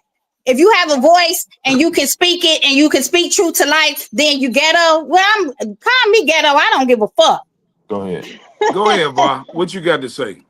I agree 50-50 on what he says because you do have systemic racism out here in terms of black people being in certain situations and having a failure to adapt or do better. And sometimes the government do a good job of that, of implementing these programs to get shit for free. You know what I'm saying? Now, Who that's one benefit part more? of it. No, hold on. I'm gonna come to that because before we go any further, I work with the fire department, so I kind of work in unison with the police on some of these things. And when he says something about the police, I'm like, he's right. Not all police officers are racist, but some of them have traumas and come from different neighborhoods that they place smack dab in the ghetto, and they don't know the surroundings of the people, and they go off these profiling and stereotypes. That's why you have a lot of these accidental shootings and shit like that. So I can see it from both ends of the spectrum. Man, the The police motherfuckers is ain't not never shot a accidental. nigga with a suit on. Right. They ain't They shooting ain't nothing but accidental. niggas. Oh, you a right. motherfucking lie. They ain't shooting They nothing but you loud That's mouth crazy, never ass have. Jamal. The niggas. Now, hold on, police sit out Calling here shit. and kill people. Loud They mouth ain't ass doing niggas shit. that got Johnny lost something your to Robin, man sitting over here Robin, telling me say. like the See? police is all the police Robin, good people. See? Robin. These Robin, you the motherfuckers one get that made them bullied. put them Hold on. A together. lot of them get on this I said police some of them. force and take out a lot of their bullshit on just regular everyday people not knowing their jobs. Do you see people getting stopped by the police all the time? And when people checking them about, oh, this is my right. If you know your rights, the police ain't fucking with you. But if you don't, you will become a victim. Let me tell And that, you what the problem. Let me tell you the go problem ahead. You don't solver know for what the that. problem I'm gonna is. tell you the problem solver. When they pull your motherfucking ass over, you giving your license and your insurance, and you're good. Okay, y'all Mm-hmm. motherfuckers don't be And having what no about insurance, Philandro no Castillo? They license, gave him and their then when they tell license you to get and your ass out the insurance, car, and you they got a still problem. murdered No, him. all you have to do is be What legal, about and you them don't have to people? worry about that shit. What That's about it. Sandra Just be Bland? She gave legal. her license and insurance. She's still dead. She probably talked to him like you talking to See, me now right you now. talking That's about what what she happened. probably did. Child, shut That's up with what all that. Oh, Don't go we ahead gotta on with hold that. on. No, Don't tell me that. Don't sit up here and hold act on. like She we probably was just so talking fucked like up you and the talking. police is just so right all the time. No, They out here I to never serve and said they protect and was. I never don't said they even was right. understand their job. No, Uh, I never said they was right, but I'm saying it's a lot of layers to this. Well, go ahead, John. It's a lot What? of layers to this, but What you said? I'm gonna tell you the What? most effective way. I'm gonna tell you the most effective way to deal with police, bro. First of mm-hmm, all, ain't Don't no such thing as no white. accidental shooting. They know what the fuck they doing. Number mm-hmm. two is when you get pulled, just use this method because at some point you're gonna get pulled over. Police are trained and they train to deal with people in a certain way, and some of them, like you said, walk around with stereotypical shit in their brain ahead of time. But I'm gonna tell you the best way to deal with police. When they pull you over, like Jamal said, once you give up your license and registration, talk to a police officer. Despite it, you know them pulling you up for bullshit and you know you ain't did shit. Talk to them respectful as you can. They absolutely do not know how to respond to that They other than don't. getting the fuck He away from right. your car. They He don't know right. how to respond to that. The And only if thing they know how they waiting on is you to be like, what you pull me over for? I ain't did nothing. Now they know how to match your aggression. When you be and polite, they don't know what the fuck to do other than get away and, from John, you. and No, I think Johnny. Here's another thing. I Hold done on, seen Johnny. them be He's polite and no still I Johnny agree speaking violate the your with truth. that. rights. No, It no, don't Johnny you matter. ain't. speaking. It Johnny depends speaking No, the on truth. the you Hold ain't. on. officer No, that you you dealing ain't. with. No, you Johnny ain't. speaking the truth, but I'm gonna add on to You what he ain't say. never seen them do nothing but get the fuck away from that car. They'll sit there and try to agitate you. What you think I What pulled you over about the for? ones that? What No about the matter ones what that's they trying so say, hard to start some no shit? matter. You You say don't feed what? into that. Now he's It telling is you the not no. truth. It's just not You a ain't cut and listening dry to nothing I situation. just You do said. Yes, have it is. police Yes, it You ain't is. officers that listening you to Yes, can do it nothing I is. One just mic everything at said. a right, and time. they One mic at a still time. You ain't listening to nothing I try just and said. agitate No, the it don't situation. matter what they try. It don't matter what they try. Stay polite, and they literally don't know how to respond to that, other Stay than getting the polite. fuck Hold on. away from your car. No, because Hold on. some To of add them, on. you can start off polite and everything, and they'll No, still no, no, Ain't violate your no, no no. such rights. thing as starting No, off polite. I said no. stay Yeah, you polite. start off They don't polite, know and how they to still respond gonna to that. violate your rights. So you Hold might as on, That's well a one mic defend at lie. a I've yourself in been the time. pulled game. One, over If thousand somebody let times doing you by Bob speak wrong, his police. you piece. don't talk polite I've and been wait for pulled them to over say, "Oh, 1,000 okay, well now times you by speak." police. No, you No, defend yourself Hold, always. hold You on, no, don't know no. what brother. you're That's the talking Let about. Bob problem. go. Let Bob No. speak. Go ahead. You don't know To what you're what talking Johnny about, said, Dips. Johnny hit it on the head, but I'm gonna tell you the Yeah, I'm extra stuff you fine. can do to get I around it, guess I'm right? just talking. If they try to escalate the situation, you maintain your cool under that Yeah, thing, yeah, Exactly. and like don't listen. and you have the right to request for their supervising officer to come on scene. You can do that If too. you ain't did nothing wrong, that's one thing. If they try to search your car, you request for a supervisor officer, and you say get you a warrant to search my car if you have a valid driver's license and up to date insurance. They can't do anything. So part of it's just knowing your rights, and that's where some of the ghetto attitude he's referring to is coming in, because a lot of people don't educate themselves on knowing their You don't right. have to be A lot educated of when you're Right. listen. legal. A All you lot of need So is the people. your young lady, license so the and young A lot lady of that was people in her just got house, big the mouths, young bro, lady and don't that know when to Sandra shut up. Massey, the young lady that was in her house, who the officer asked her to turn off the hot pot of water, right? Asked her to go over there and turn off the hot pot of water. Okay, she did exactly what he said. All she said, well, he said, "Don't burn me." She wasn't nowhere near him with the water. He had an officer right there with him. He had a partner right there with him. Mm-hmm. She did she said, have a "I pot of water rebuke in her you." hand? She said, "I rebuke you."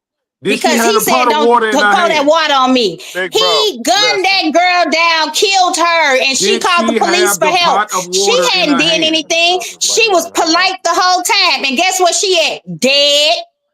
Did she have a Jamal. pot of water in her That's hand? Is what Jamal. I'm asking you. She Jamal. didn't. She poured the water out. Just like Jamal. he asked her to. Jamal. that.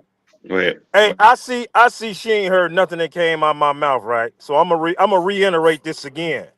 Police do not know how to respond to no response.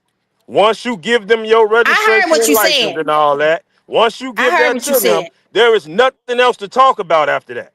I You heard don't what have you to say said. nothing. You ain't got to rebuke them. You ain't got to say shit to them.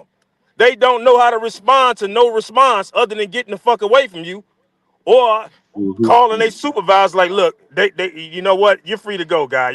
Just keep your seatbelt Mm-hmm. on next time. Okay, They but don't know how to let's not respond to no response. But let's not act like it's not police officers out here that are engaging with people and purposely doing things to violate their rights because they feel like you don't know your rights. Let's not act like No, police no, officers out here are If not you're like that. asking They me, definitely do. out They there. set out, they wake up in the morning sometime to see what nigga they can piss off. Like it's just a real hold thing. on, Like if it's a you're real thing. It's not saying an excuse. It's not an excuse. It's not a certain way you deal with police officers that will keep you safe if you black.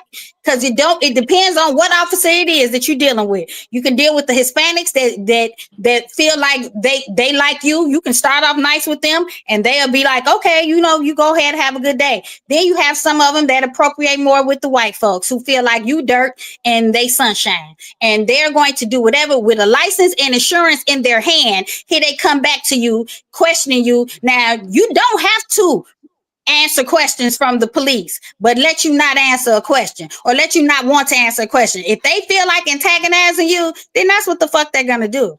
No, First of That's all, what they're gonna Robin, do. hold on, And they hold got on. a Let me whole say this. department You of bullies using, hold behind on, them Robin, that hold will on, hold engage on, with them with that hold same on, practice. but hold on, that's the Robin, ghetto thing he's talking about. hold on. What you're doing right now is making a minority situation and trying to make a point out of it. For the most people that get shot by police are ignorant ass niggas.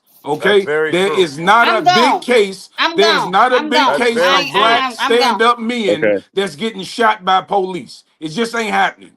Okay, so we're not gonna go there. Most of the time that black men get shot by police is they acting ignorant as hell and they won't comply because they know they wrong. When you know you're Jamal, that's right, about you the don't have stupidest to shit get I out ever your heard you body. say. I'm just gonna say that. I'm just gonna put that out there. That's some stupid shit. I ain't never heard nobody sit up and blame black people. Oh, you ignorant, so the police shoot you. No, them motherfuckers just will shoot your ass just to be. If they trigger happy, they're going to shoot. There's no nobody. reason why, no situation that they in, they can't pull out their Jamal, taser and slow you down. Now, if you got a Jamal, weapon, if you have a weapon, that's something different. But just to say most people that get shot by police officers are ignorant and all that, that's foul. And They I have don't, camera. I They don't Robin, go have ahead Robin. with cameras that. on them, and we listen, Hey, see I the know, I whole know, I know. Jamal, Hey I don't guys, give a I fuck know how to what tone y'all this down. talking about. I I said know how what to I tone this said, down and I don't with give a Robin. fuck. I know Hold how to on, tone one this at down a with Robin for time, a second. please. God damn, one at a I know time. how to tone this down with Robin for a second. Earlier in the show, I asked a question in regards to strictly women, and you say every woman is different. So when you make a statement about the police, understand every individual police officer is different. We're not saying all police, and Didn't say they wasn't. we're not saying that the ones that you're talking about don't exist, because they do. What we're saying is everything. You have some that's true. black people that know how to conduct themselves with some sense, and you got some who don't know how to have that cutoff That's switch in and any want to be race. on the That's in defensive. any race of people. But you have to, and this is what I'm saying. Unfortunately, All right. in today's digital era, you only hear the narrative of black people being ghetto and being super defensive. And that's what he's trying to say. We have to kind of get out of that mindset, because everything is not the police fault. It's not this. And he's absolutely right on that. Now, another thing you brought up about oppression, and you said the most educated people are the black woman. There's other economic things that go into that. They're more prone to give a black woman financial aid to go to college than a black man. First of all, that's a lie, and That's I'm gonna by let you keep design. going. But Okay. let me say this: Okay. black women are not the Oh most my Jesus, educated. where That am is I? a lie. What? Okay, black women are not the most educated. They are the most You a enrolled in motherfucking school. lie, No, Jamal. they are the Google most it. enrolled in school. They are Google not the most it. educated.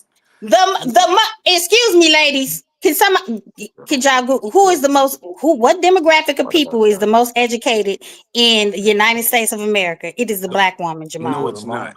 Yes, it the No, fuck it's is, not. and you can Google No, it. it's not. No. It's At not, 30, Robin. hold on. Because I did podcasts and stuff like this. So I've Demographic. researched this already. 34% they're gonna say Asian, Black because they're woman. good. They're good with the math and stuff like that, and the international trade stuff. They're gonna go with the Asians first because they're just good at the math part of it. Okay. Man, black women are not the most educated, Now, bro. Okay. For once, when you look at the numbers, right? Because a lot of black women like to throw this statistic around Jamal, just to have hilarious. some leverage to say something. mhm. This is what they don't understand. Black people are a minority in this country. So if you judge just based upon numbers, there's no way that the black woman can even percentage wise be bigger than any other woman, because we're minorities in this country. It's not even enough black women to compare to other women.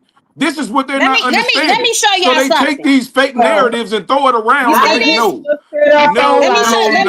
You can Google no, it. no. Black women are the most educated demographic in America, meaning they have the highest percentage of bachelor's degrees earned compared to other race, genders, groups. They have also seen significant increases in college degrees.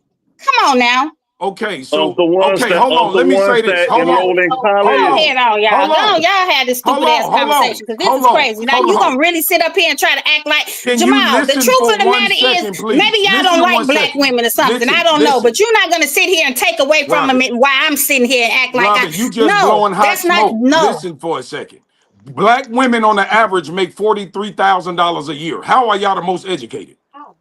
Huh? Google Answer it, that question. Jamal. The average Did you black just hear what I woman, just read? the You can average Google black it. woman makes Google $43,000 a year. it. Okay?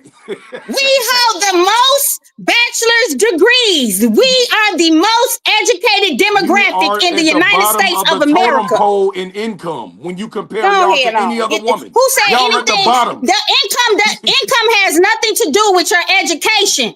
How You can come? have Your all the it's education people determines your that's outcome. millionaires that don't got no education. You I'm sound talking crazy. about as far as That ain't degrees true being either. held, black women are the most we are the most successful, and that's just There it. ain't no, That's all.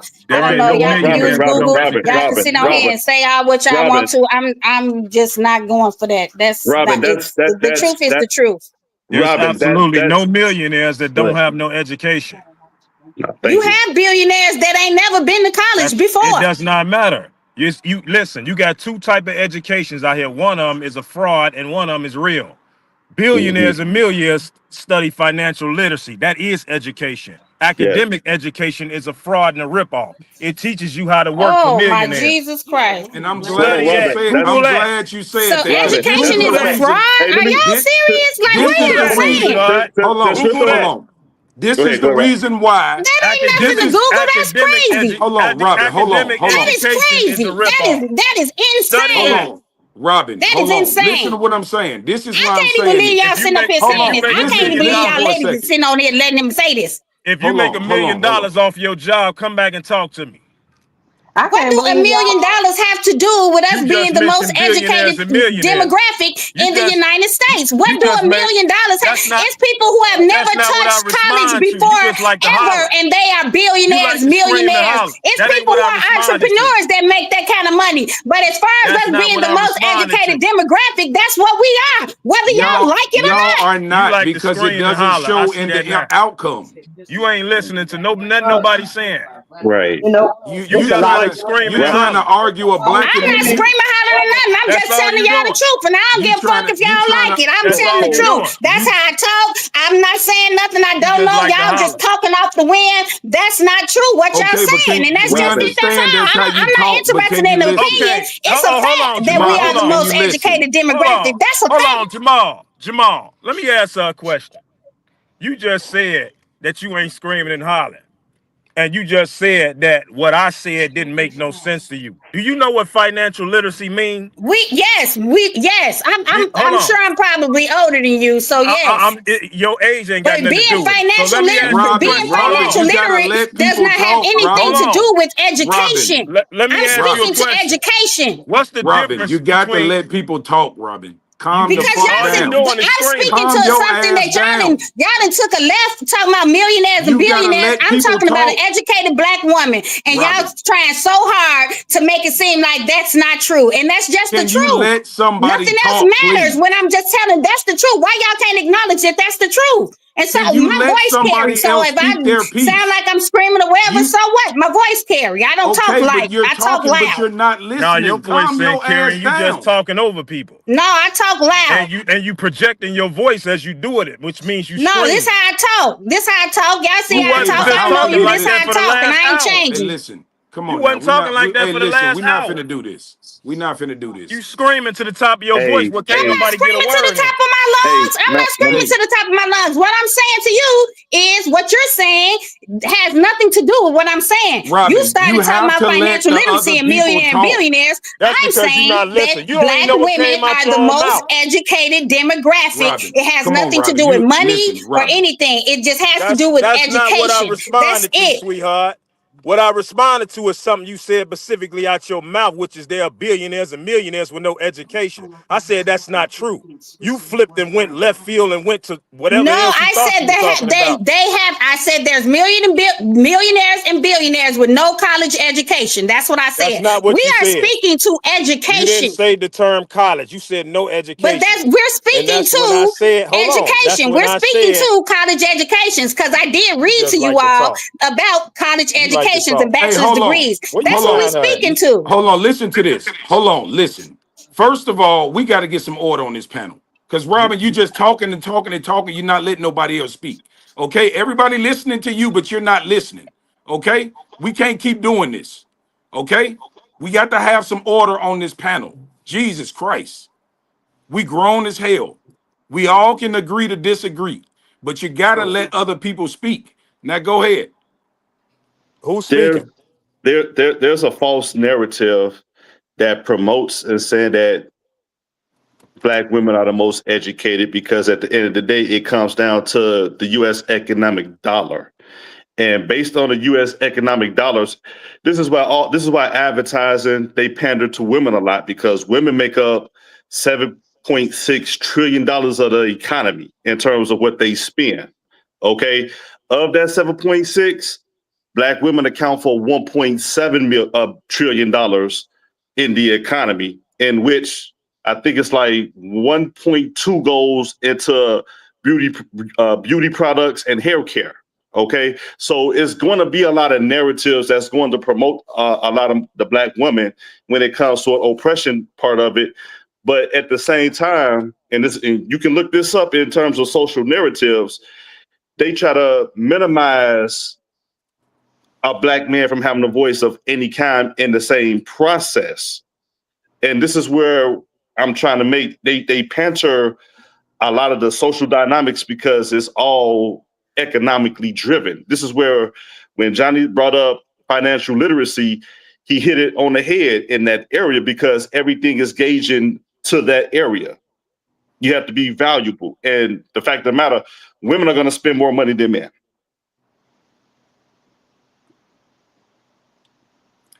Are you done? Yes. You got something to say, Phoebe? Yeah, Phoebe ain't saying nothing. I mean, I can't do all the screaming and yelling. I just can't. People talking all over each other. I can't do that. I feel like we've gone so far off from the clip that he originally played. You know what I mean? And commenting on that. He was speaking about Black people, bringing everybody else into it and have nothing to do with what he was talking about. Talking about Black people and their behavior. And I believe I said my part with that. We have to learn to control ourselves. We have had plenty of establishments that have opened up. They were striving, and then it took one of us to go in there, tell the next person, and about 6 months later, something crazy happened. 9 times out of 10, it has something to do with some Black folks, and the shit is shut down. This happens a lot. And my thing is to keep blaming that behavior on shit that has happened in the past. We have got to stop it and make a change. I can't keep going around here acting a fucking fool. This is like something that came up on, it wasn't on a live, it was on one of Jamal's sets, where it's like, do you bring the drama and stuff from your previous relationship into your new one? When you know better, you do better. You can't keep going off of shit that has happened in the past and use that as an excuse for this ignorant ass behavior that a lot of Black people are walking around with today. I just don't agree with that. So what the guy was saying in the clip, I agree with him to a certain extent. Every single word he said, no, but as a whole, he was speaking the truth on that. I agree with him. From what I see here, where I live, Sonny, I don't know where you are. You made the comment earlier, like there must be something in Chicago or whatever. But in Chicago, a lot of people do that. And I disagree with them. That's just my part. We can agree to disagree. If that's not how you feel about it, that's not how you feel about it. But I agree with him. Going off of the clip that was shown, how we got into Black women in the education, being educated and all that stuff just took us way off track. Yeah, that I agree with that, because I feel like there's something to learn from everybody and anybody. I'm not really deep into statistics when it comes to it, or whatever. I feel like they don't be asking the right people. But as far as the clip, we're not gonna act like it's not everything in a whole. Like, what did you say? You said that based off the history of things or whatever, like you can't forget the past of what happened. And even if we did correct our attitudes and the way we move and stuff like that, they're not gonna like that anyway. So they're gonna still try to oppress us in another way. You can have your license and your registration and everything. You can talk in a educated manner and stuff like that. A cop may feel like you're still upstaging them, or a white person or whatever, might still feel like you upstaging them and feel offended by that. I've seen that happen and stuff like that too. It's just, they still try to find a way to keep us below the radar, and we do have to start moving as a whole community versus, pointing out, in certain people. Jared, you're absolutely right. And this is where I do agree, where I say systemic, because The Jewish community reinvest their money and keep their money inside their community, okay, and build up the community. The Asian community does it as well. It's a lot of Black people trying to get their own businesses, but we don't have the access to get the approvals of business loans at the banks. And even when we do, we try to open up a business out in the burbs or somewhere else. We never try to upgrade our own community. And that's where we kind of break down that. So some of the changes is try to upgrade where you're at first, and then you build from that point. You build inside out, not outside in. Well, the narrative of we don't have these options like everybody else is absolutely false. If you have credit and you got some money put up, you have the same opportunity as a white person who got the same thing. Now, when it comes to certain aspects of business, I do believe that there is nepotism to a certain degree on certain levels. I definitely agree with that part because, I mean, like you say, other groups of people, other races, they tend to keep their money to themselves. So instead of, instead of us looking at it as, okay, I can't get a chance with them, no, it's just the green line that they got is reserved for their next of kin. It's not for you. So it's not necessarily that we don't have the options because Black people are, as a whole, are the most consumers in the whole world. We're spending the most money. So there's no excuse why we sit here and say, oh, well, we don't have these opportunities. We obviously we do because by the numbers, we're spending the most money. So what that means is this whole narrative of, yeah, the white man is holding me down and all, that's just simply not true.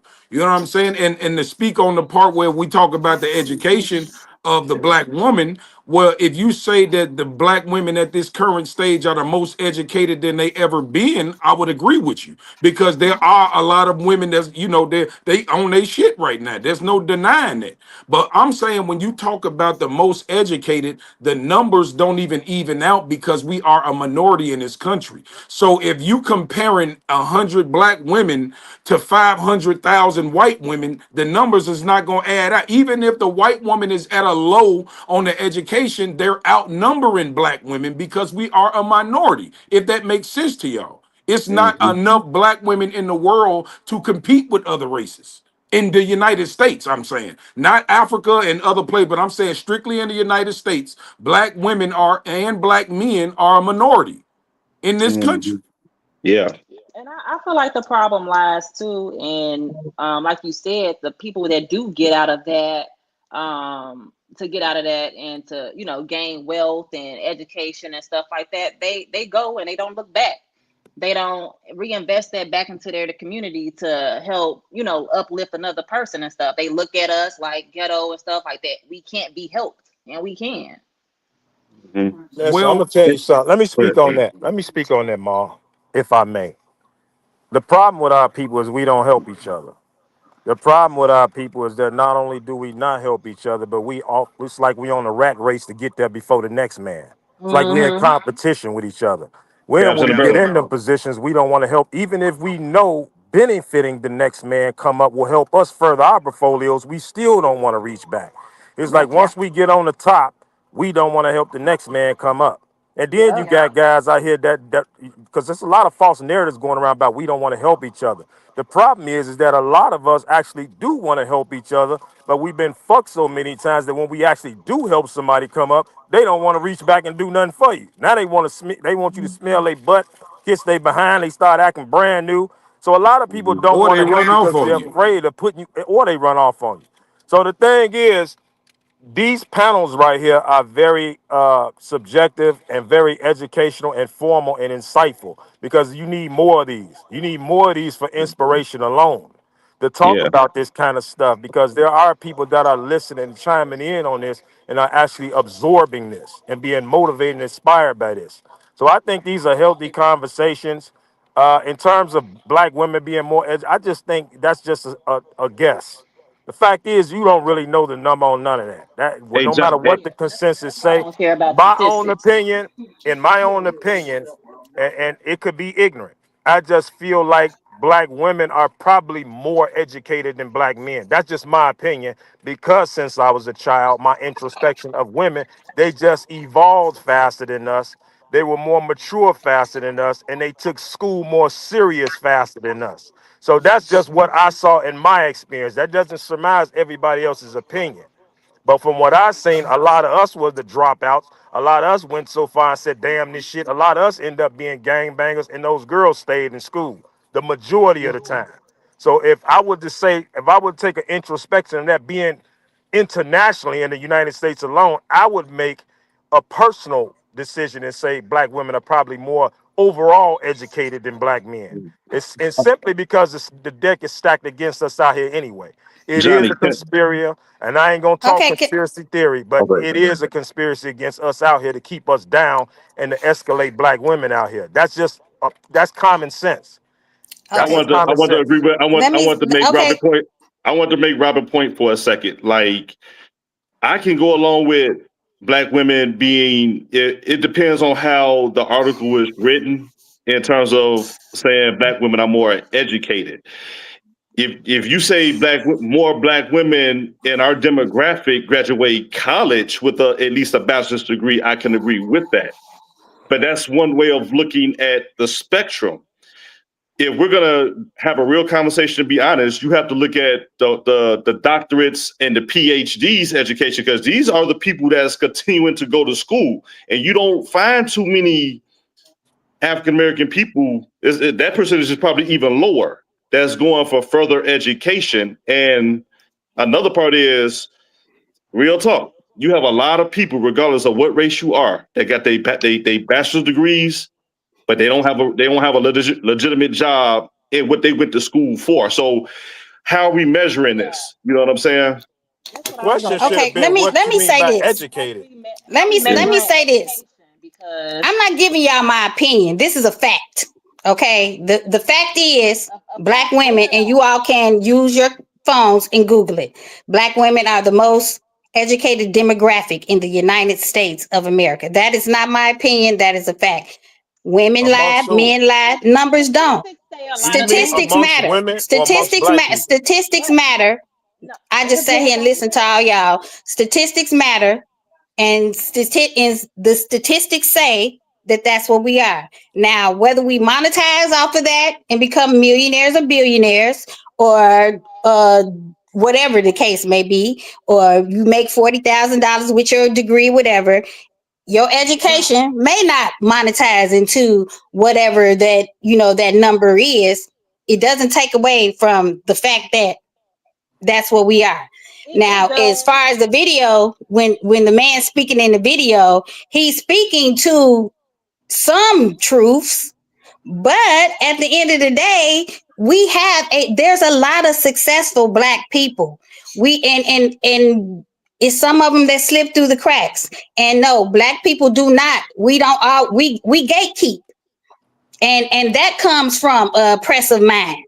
We gatekeep. We don't want to see this one. I want to see you do good, but not better than me. That's a black thing. These are things that we come from. How we are raised. Those mindsets come from who raised you and how you were raised. A lot of those mindsets come from things like that. So that's not saying that my experience of what I see is the solid fact, or y'all's is a solid fact. Like, we all come from different places. We've all seen different things.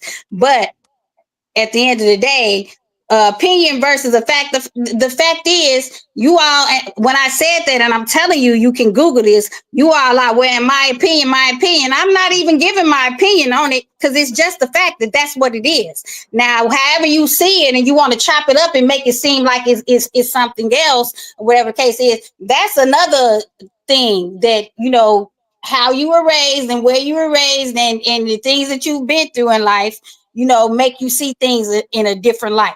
I asked you a But question. the fact of the matter is, that's just what it just what it is. And no, black people don't. There's things called zones, right? In your neighborhood, there's a lot of times you can have the credit, you can have the business and everything. They will zone you out of that just so that you're not there. They don't. It's a lot of areas who in these neighborhoods, a black beauty supply ain't gonna survive. But them Chinese folks is.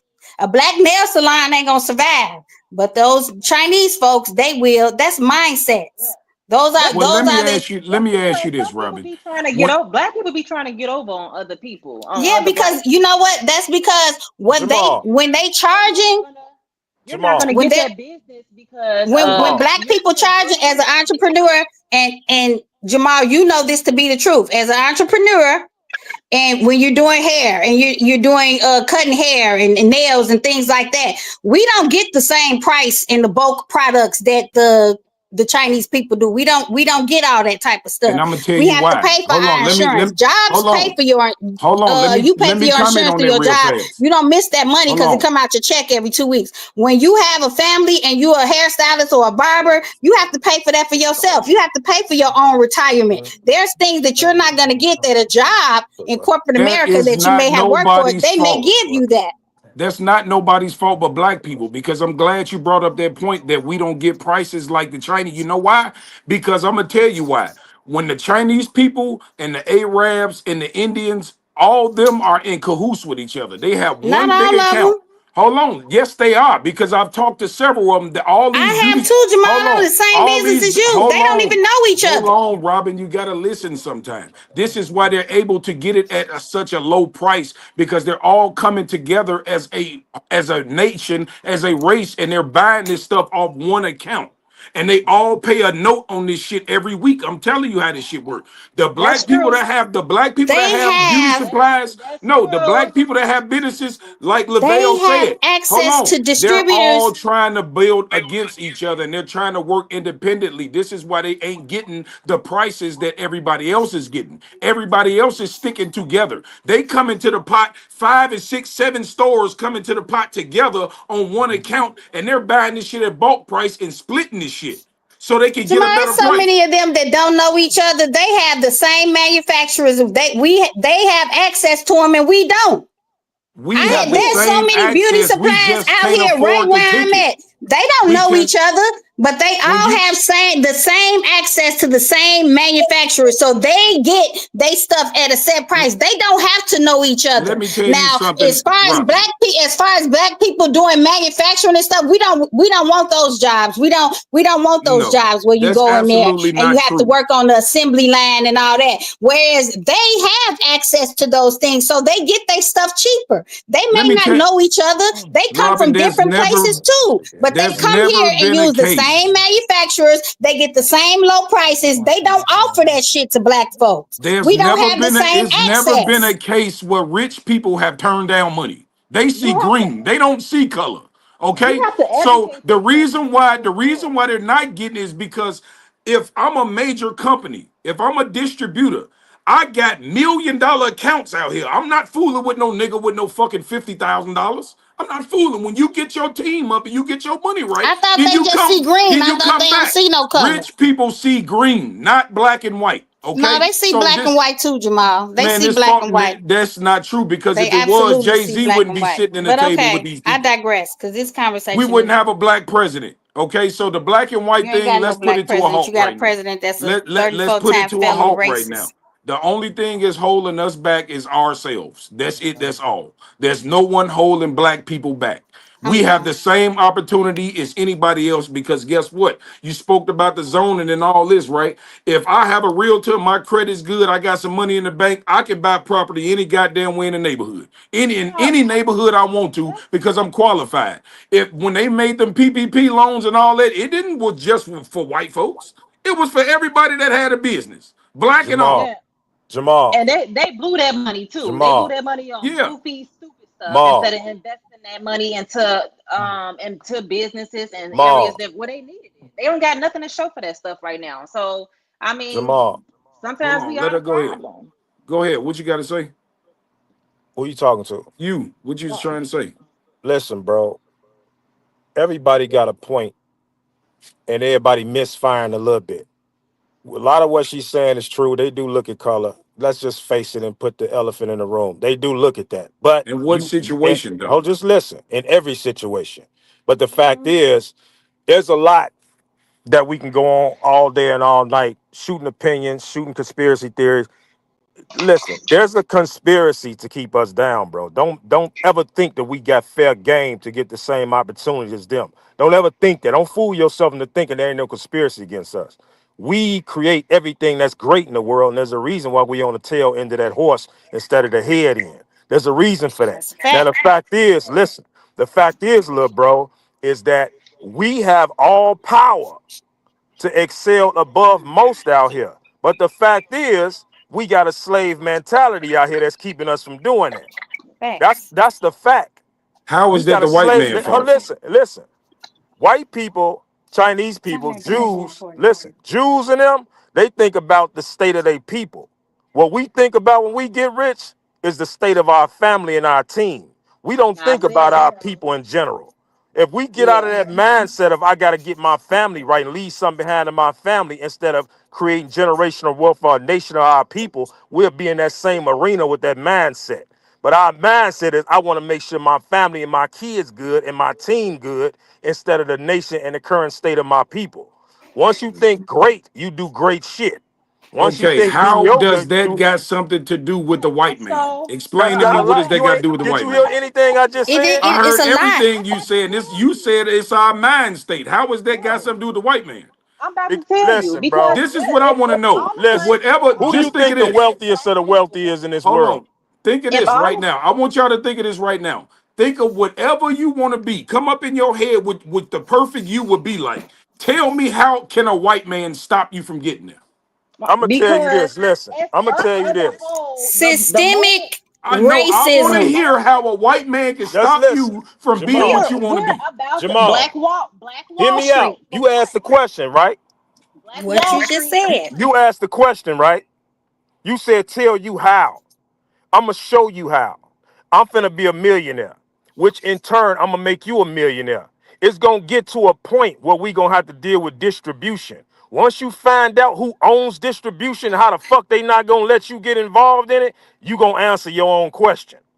That part. How And would then you? That, How would let's you? not act You like let's not still hold on. So you mean to tell me that there's no distribution people out here that deal with black people? I'm telling you We ain't right saying now, that. it's a That's monopoly exactly game. what he just said. Listen, It's I'm telling you, no, he there's a didn't say there was monopoly game none. to keep black people out of He distribution. definitely he's Once you definitely face speaking the that, truth. you'll answer your own question. There are black people But that's until doing then, everything Jamal, in the have you world. ever heard of redlining?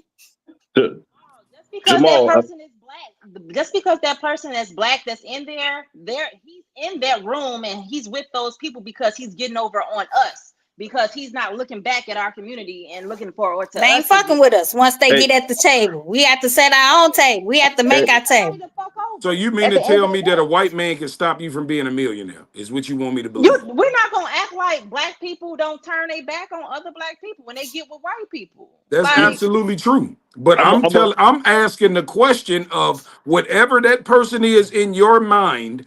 I want to know, how is that a white man can stop you from becoming what you want to be? all right. So Okay, Jamal, let Jamal, me give that's you an not the can I example. question, answer this Jamal. one? Can I answer this one? Go ahead. One way that we have to consider is your FICO score.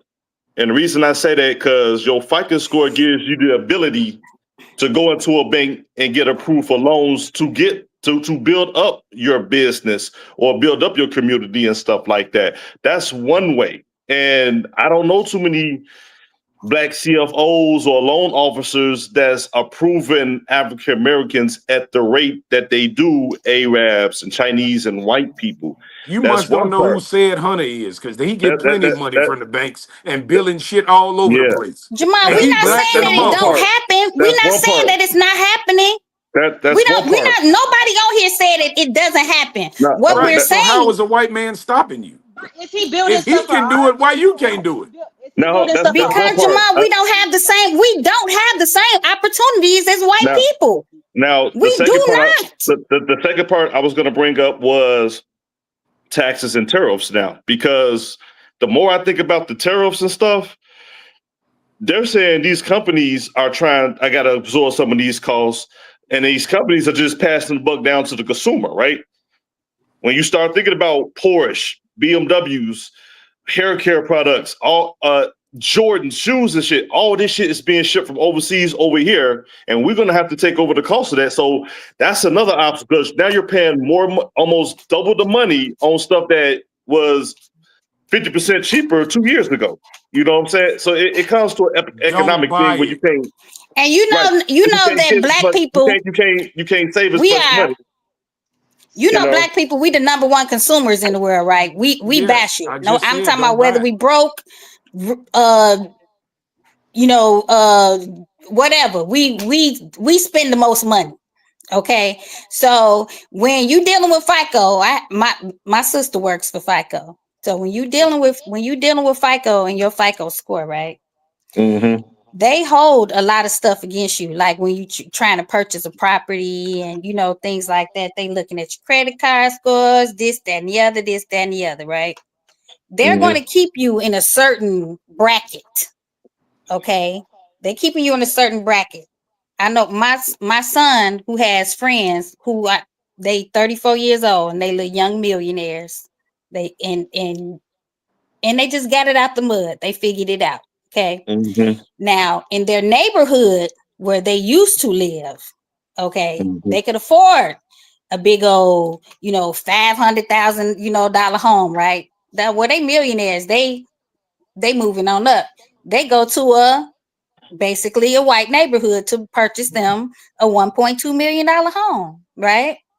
They got all their ducks in a row, but the shit that they had to go through in order to get that house, the neighbors, even the neighborhood, people chiming in on two young, black people trying to purchase a home. That's how nosy they be. That's how much they dig into, our backgrounds when we trying to come in their neighborhoods. If a lot of us took those $1 million they made and kept it in our own neighborhoods and tried to uplift our own neighborhoods and things like that, we would get further as a people. But we don't trust each other. We don't trust each other because, like I said, I don't want you to. I've been fucked over 0 times by any other race. Okay, so it's a reason why. But Robin, you know what? White people. You know who killed the most white people? White people. You know who killed the most Chinese people? Chinese people. You know who killed the most Mexican people? It's Mexican people. You know who killed the most black people? It's black people. Murder and things like that is due to your demographic. But guess what though? I'm glad you said that. But because you're at the same absolutely time, right. Hold on. When men go to jail for look it up where you see 2 boys then did the same crime. Robin, white boy, black boy. The white boy go home on probation. The black boy get 25 years. That to be true. Hold on. And that comes from that justice system that we have. Hold on. So you mean to tell me that a black judge ain't never been lenient on a black inmate? I don't understand where you got that from. Because you just tried to make it seem like the white judge gave the white boy a break. Like black judges ain't never gave nobody you acting like it don't happen, Jamal. Tell me it don't happen. Because you want to Google it. Tell me it don't happen. What don't happen? That you see a white boy and a black boy do the same exact crime, and the white boy get a slap on the wrist, and the black boy gets sent to a grown man jail. They could be minors, and he'll get sent to a grown man jail. Right. I get what you're saying, but what I'm saying is, well, why are you trying to refute? Wait, let's go here. Why are you trying to refute it then? No, I'm not trying to refute it. What I'm saying is, you act like a black judge has never been lenient on a black boy. I said what I said. I ain't acting. I said what I said. So why is it okay for them to show nepotism, but we can't? I don't understand. It's a lot of black judges. Think about it too. It's a lot of black judges that they appropriate with the white folk, that they start looking down on their own people. You come sit in front of them, instead of them going by the law, they berating you because they feel like they didn't became judges. They better than you, and you shouldn't be in their courtroom, and they're still sticking to your ass unlawfully, and you be fighting for years trying to get appeals. White people get hung too in the jail system. So why are we acting like this shit is not even, bruh? It ain't even, on, bro. You think it's equal? It ain't even on that, Jamal. It ain't even. Let me say this. Bro, you can't never think that's equal. Hold on. She said that all other races kill each other, right? But let me tell you something about black people. We are the minority, and we have the highest murder rate.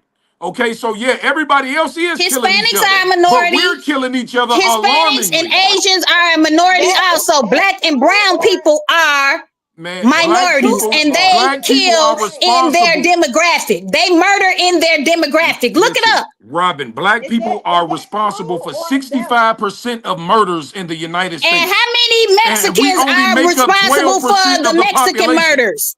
We only make up 12% of the population, and we got 65% of the murders. Do you know what that sounds Jamal, like? no matter where you go, if you're in a white neighborhood, the most murders in that neighborhood came from them white folk. If you're in a Hispanic neighborhood, most of the murders came from people murdered in their demographic, sweetheart. They not going around here like, ooh, let me go kill him. That's not No, my they point. going to kill in their demographic. They killing their own people. That's not my argument. My argument is we are killing each other way more, 3 times more than everybody else is killing their own.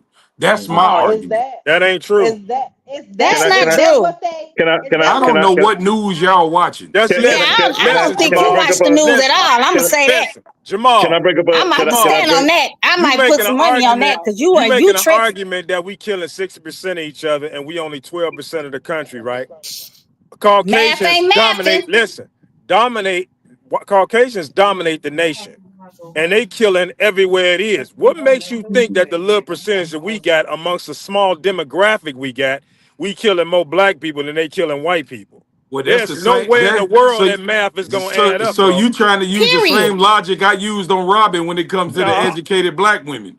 Hey, That's the that's- same logic. Yeah, that's Can But I- that can was I- your logic. opinion, Jamal. The fact is, it's the truth. That's a fact. What I said. I'm not speaking to you to my opinion. None of this is my opinion. It's a fact. Hey, black All right. people funeral homes they all rich. Can It I- sound like we need to And go the in white the ones mortuary ain't. business. Can The I- white can I- ones can I- ain't. can I- Can I bring The up white another area? cemetery's full too, Go ahead, Can, Vaughn. And can I more bring up another beautiful. area in which they kind of, and prettier. Hold on, let That Vaughn go. motherfucker's Go ahead, beautiful Vaughn. and bigger. Exactly. Here's 2 more areas in which they throw obstacles at us. Okay, because Robin, I brought up the FICO score. Robin she expounded more on into the credit score and stuff like that. But here's another thing on a smaller scale: the healthcare system and food. Okay, in the hood, in the urban areas, they give us the trashiest food. They don't give us the healthiest food in the grocery stores. That's number one. I bring up the healthcare because if you look up what they deem to be the perfect human being, okay, I think they say for a man, it's supposed to be 6'1", 205 pounds. That is the average size of a healthy man with a healthy BMI and everything. Hell no, 6'1" is not That- an that- average size. It's like No, 5'8", No, 5'9". I'm saying according to their chart, though, is where I'm going with this. They put these charts in there for a second. So according to their chart, and I'm like 6'2", 235, I'm obese. You know what I'm saying? So when you start thinking about what we suffer from as black people, high blood pressure, hypertension, diabetes, you know what I'm saying? That the food and healthcare industry, and then when you have to go to the doctor and get on these medications, some people have to go into financial debt just to stay alive, to get the medication they need to still live. I mean, these are obstacles. That's a choice. No, that's a personal choice because you can That's do a the work choice. and get off those medications and not take what they're giving you, but you want to be lazy about it. We That's all eating it is. outside of our original That's why I diet, so brought. that's That's a why choice. I said food But as then well. That's why I said also- food as well. That's why I said food But then as well. also, Yeah. you don't see in the black And it neighborhoods, goes- it you don't goes- see vegan restaurants. It goes back to what Johnny said. It goes back to what Johnny said about distribution. So it ties back into that. You don't see healthy restaurants. Our corner stores don't sell fruit and healthy drinks and things like that. They sell Red Bulls, wine, and cigarettes. They Which sell a ties bunch back of to candy distribution. and Takis and all that kind of stuff. Which Even ties our back to grocery stores, we distribution. don't have the freshest produce and things like that. You got to kind of navigate outside of certain neighborhoods to get those things. A lot of these black neighborhoods don't even have grocery stores. no Well, I more. stay in the Like white Whole neighborhood, and my Foods didn't grocery store last. is Whole lovely. Foods didn't last in Inglewood. You know Can why? I Because that was foreign to their ass. They didn't No, want to that pay shit them was too prices for that high. food. They can't Yeah. afford that shit over can I there. ask a couple questions, guys? They could That's afford it. They completely got linked. Go that's ahead. They We just got completely chose not to.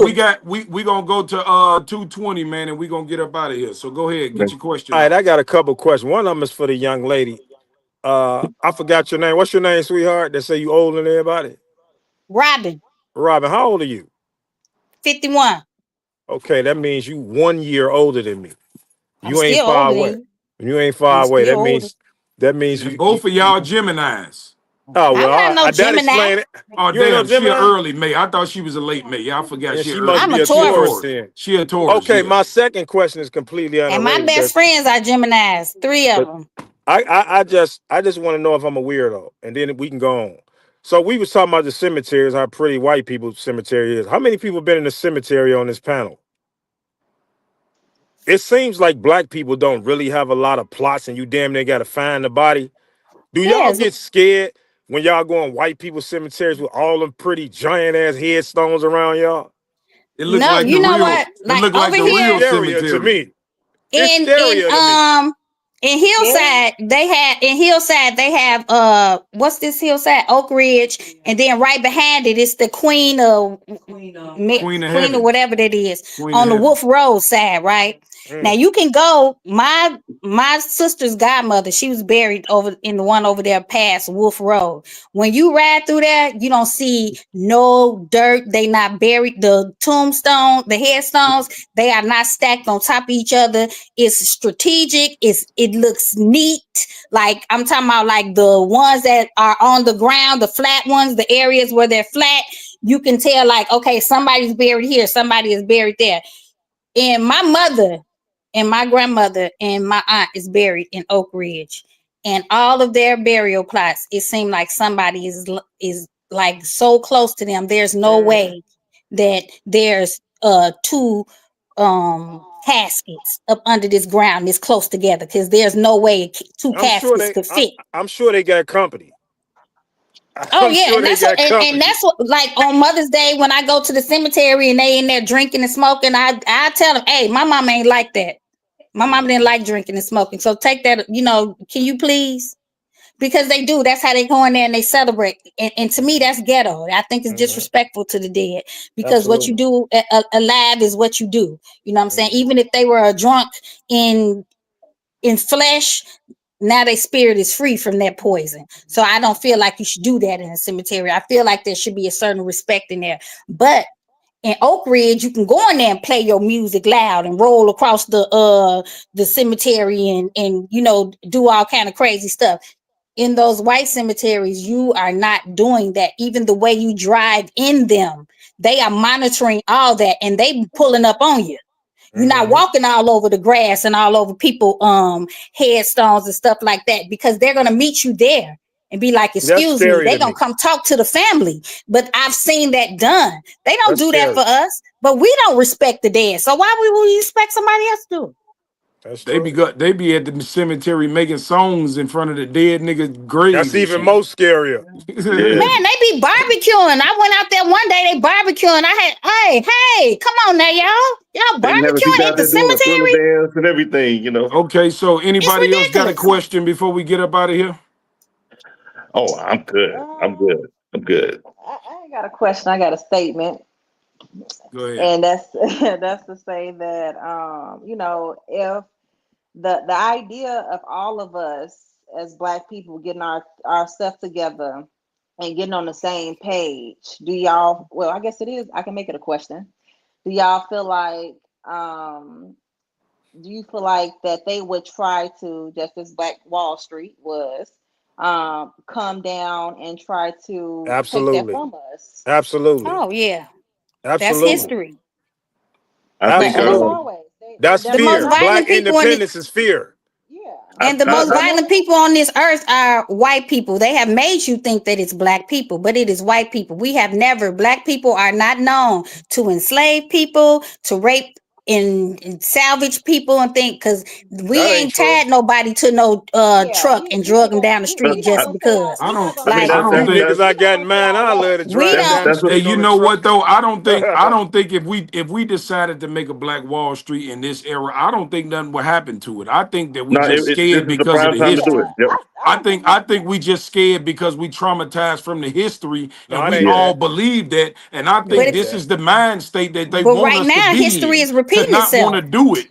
Man, let's just be honest. Like it just say if all the black people got together and they built the Black Wall Street, they can't just blow the motherfucker up. Like we No. Right, they can't just did it do that before. now. They ain't We're gonna do not in no the shit like 50s. You that, can't Ma. just do that shit right now. They You not can't just gonna blow do it. up. They not gonna do it like that. They But not the gonna people do it are like that. nowadays. There are people that's building on the whole Black Wall Street thing. You see a lot of people in looking on social media and stuff who are trying to get together and open companies and thrive and flourish and help each other out. You see a lot of that in our community. But the only thing with us is sustainability. We're not gonna sustain because somebody is gonna turn into an enemy of each other, and that just comes That from a lot of stuff of that's oppression exactly what from my back next in. point was Well, gonna be. So the that's biggest thing putting. going against us, Ma, the biggest thing going against us that's gonna keep us separate, and I don't know for how long, is gatekeeping. So Right. Absolutely.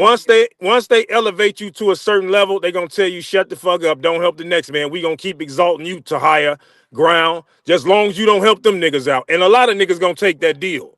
That's And the I'm a, just bottom like line. that, Think I'm a, about I'm a, this though. I'm a, Think the about how 1% of many. people, there are black people sitting at the 1%. There's about 7 black billionaires in And they in ain't this gonna do world. That's what shit. I was finna say. They If ain't fucking with those us. people They not gonna decided to do get shit. together and build something, can't They nobody ain't fucking with stop us. that. They got too much money to be stopped.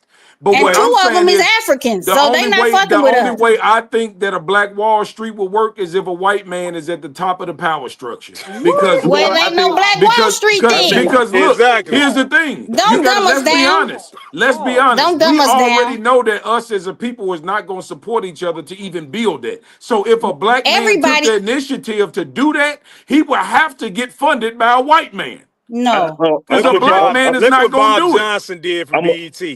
I'm gonna keep it. I'm gonna keep it quick. I'm gonna keep. I think the structure of building up corporations and having a coalition like that to build up communities and stuff like that for Black Wall Street could be more successful and not be torn down today more than ever. But we have to get structure from the bottom. We can't put the cart before the horse. You gotta build your community up with 4 things: grocery store, school, hospital, and a bank. And once we get that and we circulate our own money and our own dollar, then you can start doing that. And we have to value retention over attention. You know what I'm We saying? got to start trusting each other. We have to soak in this information and make it useful instead of trying to outshine and outbling the next motherfucker. That's where we have to get disciplined and reframe our mindsets. We got to learn to trust each other. All right, y'all. Well, And this wait, was a wait, good wait, wait, live, wait. man. I Just know. appreciate y'all. Just know I'm not somebody gonna die, Oh, Jamal. you got Just know something to that. say? done. I got something else to say, and I Go want to ahead. leave Go and everybody. speak your piece, and then we gonna rock out. Go ahead. Okay, because I hear y'all saying about being scorned and done over by the next person and stuff. When is it going to come a time where we know that that's part of helping and giving that to other people, that some people may not take the advice that you're going to give them, that somebody might get over on you and stuff like that. But I feel like doing the internal work and doing it genuinely, you can be able to let that go and move on to help the next person. You should not allow that to discourage you from doing that. Why It's just wouldn't it like being though? My answer is tomorrow night. Nobody likes to get fucked over. no, that's true. But just like being in a Nobody. relationship, and stuff like that, you're not supposed to bring your past traumas into your new relationship. Why would you allow that to stop you from helping the next person? My Past answer is trauma. tomorrow night. Listen, Well, we do know that past trauma. we can't take everybody with us. So some of them we gonna have to just leave them That's where very they at. true. Oh, But man. Some of them we gonna have to leave them where past they traumas at. educate you. All So right. when you Yeah, get they Well, do. educated, you I move forward the right appreciate way. all y'all for showing up on my panel, man. We back on tomorrow at 8 p.m. I'm going to send out the links in the morning. I Blessings. really appreciate everybody for joining the panel, and I appreciate everybody that's watching, everybody that tune in. Make sure you sub, make sure you comment, make sure you like. That'll help my shit get in the algorithm, you know what I'm saying? And we're going to keep building, man. And remember, it don't cost you nothing to push a button. And we out. Absolutely. Love, it's been All right, nice. guys. Mhm.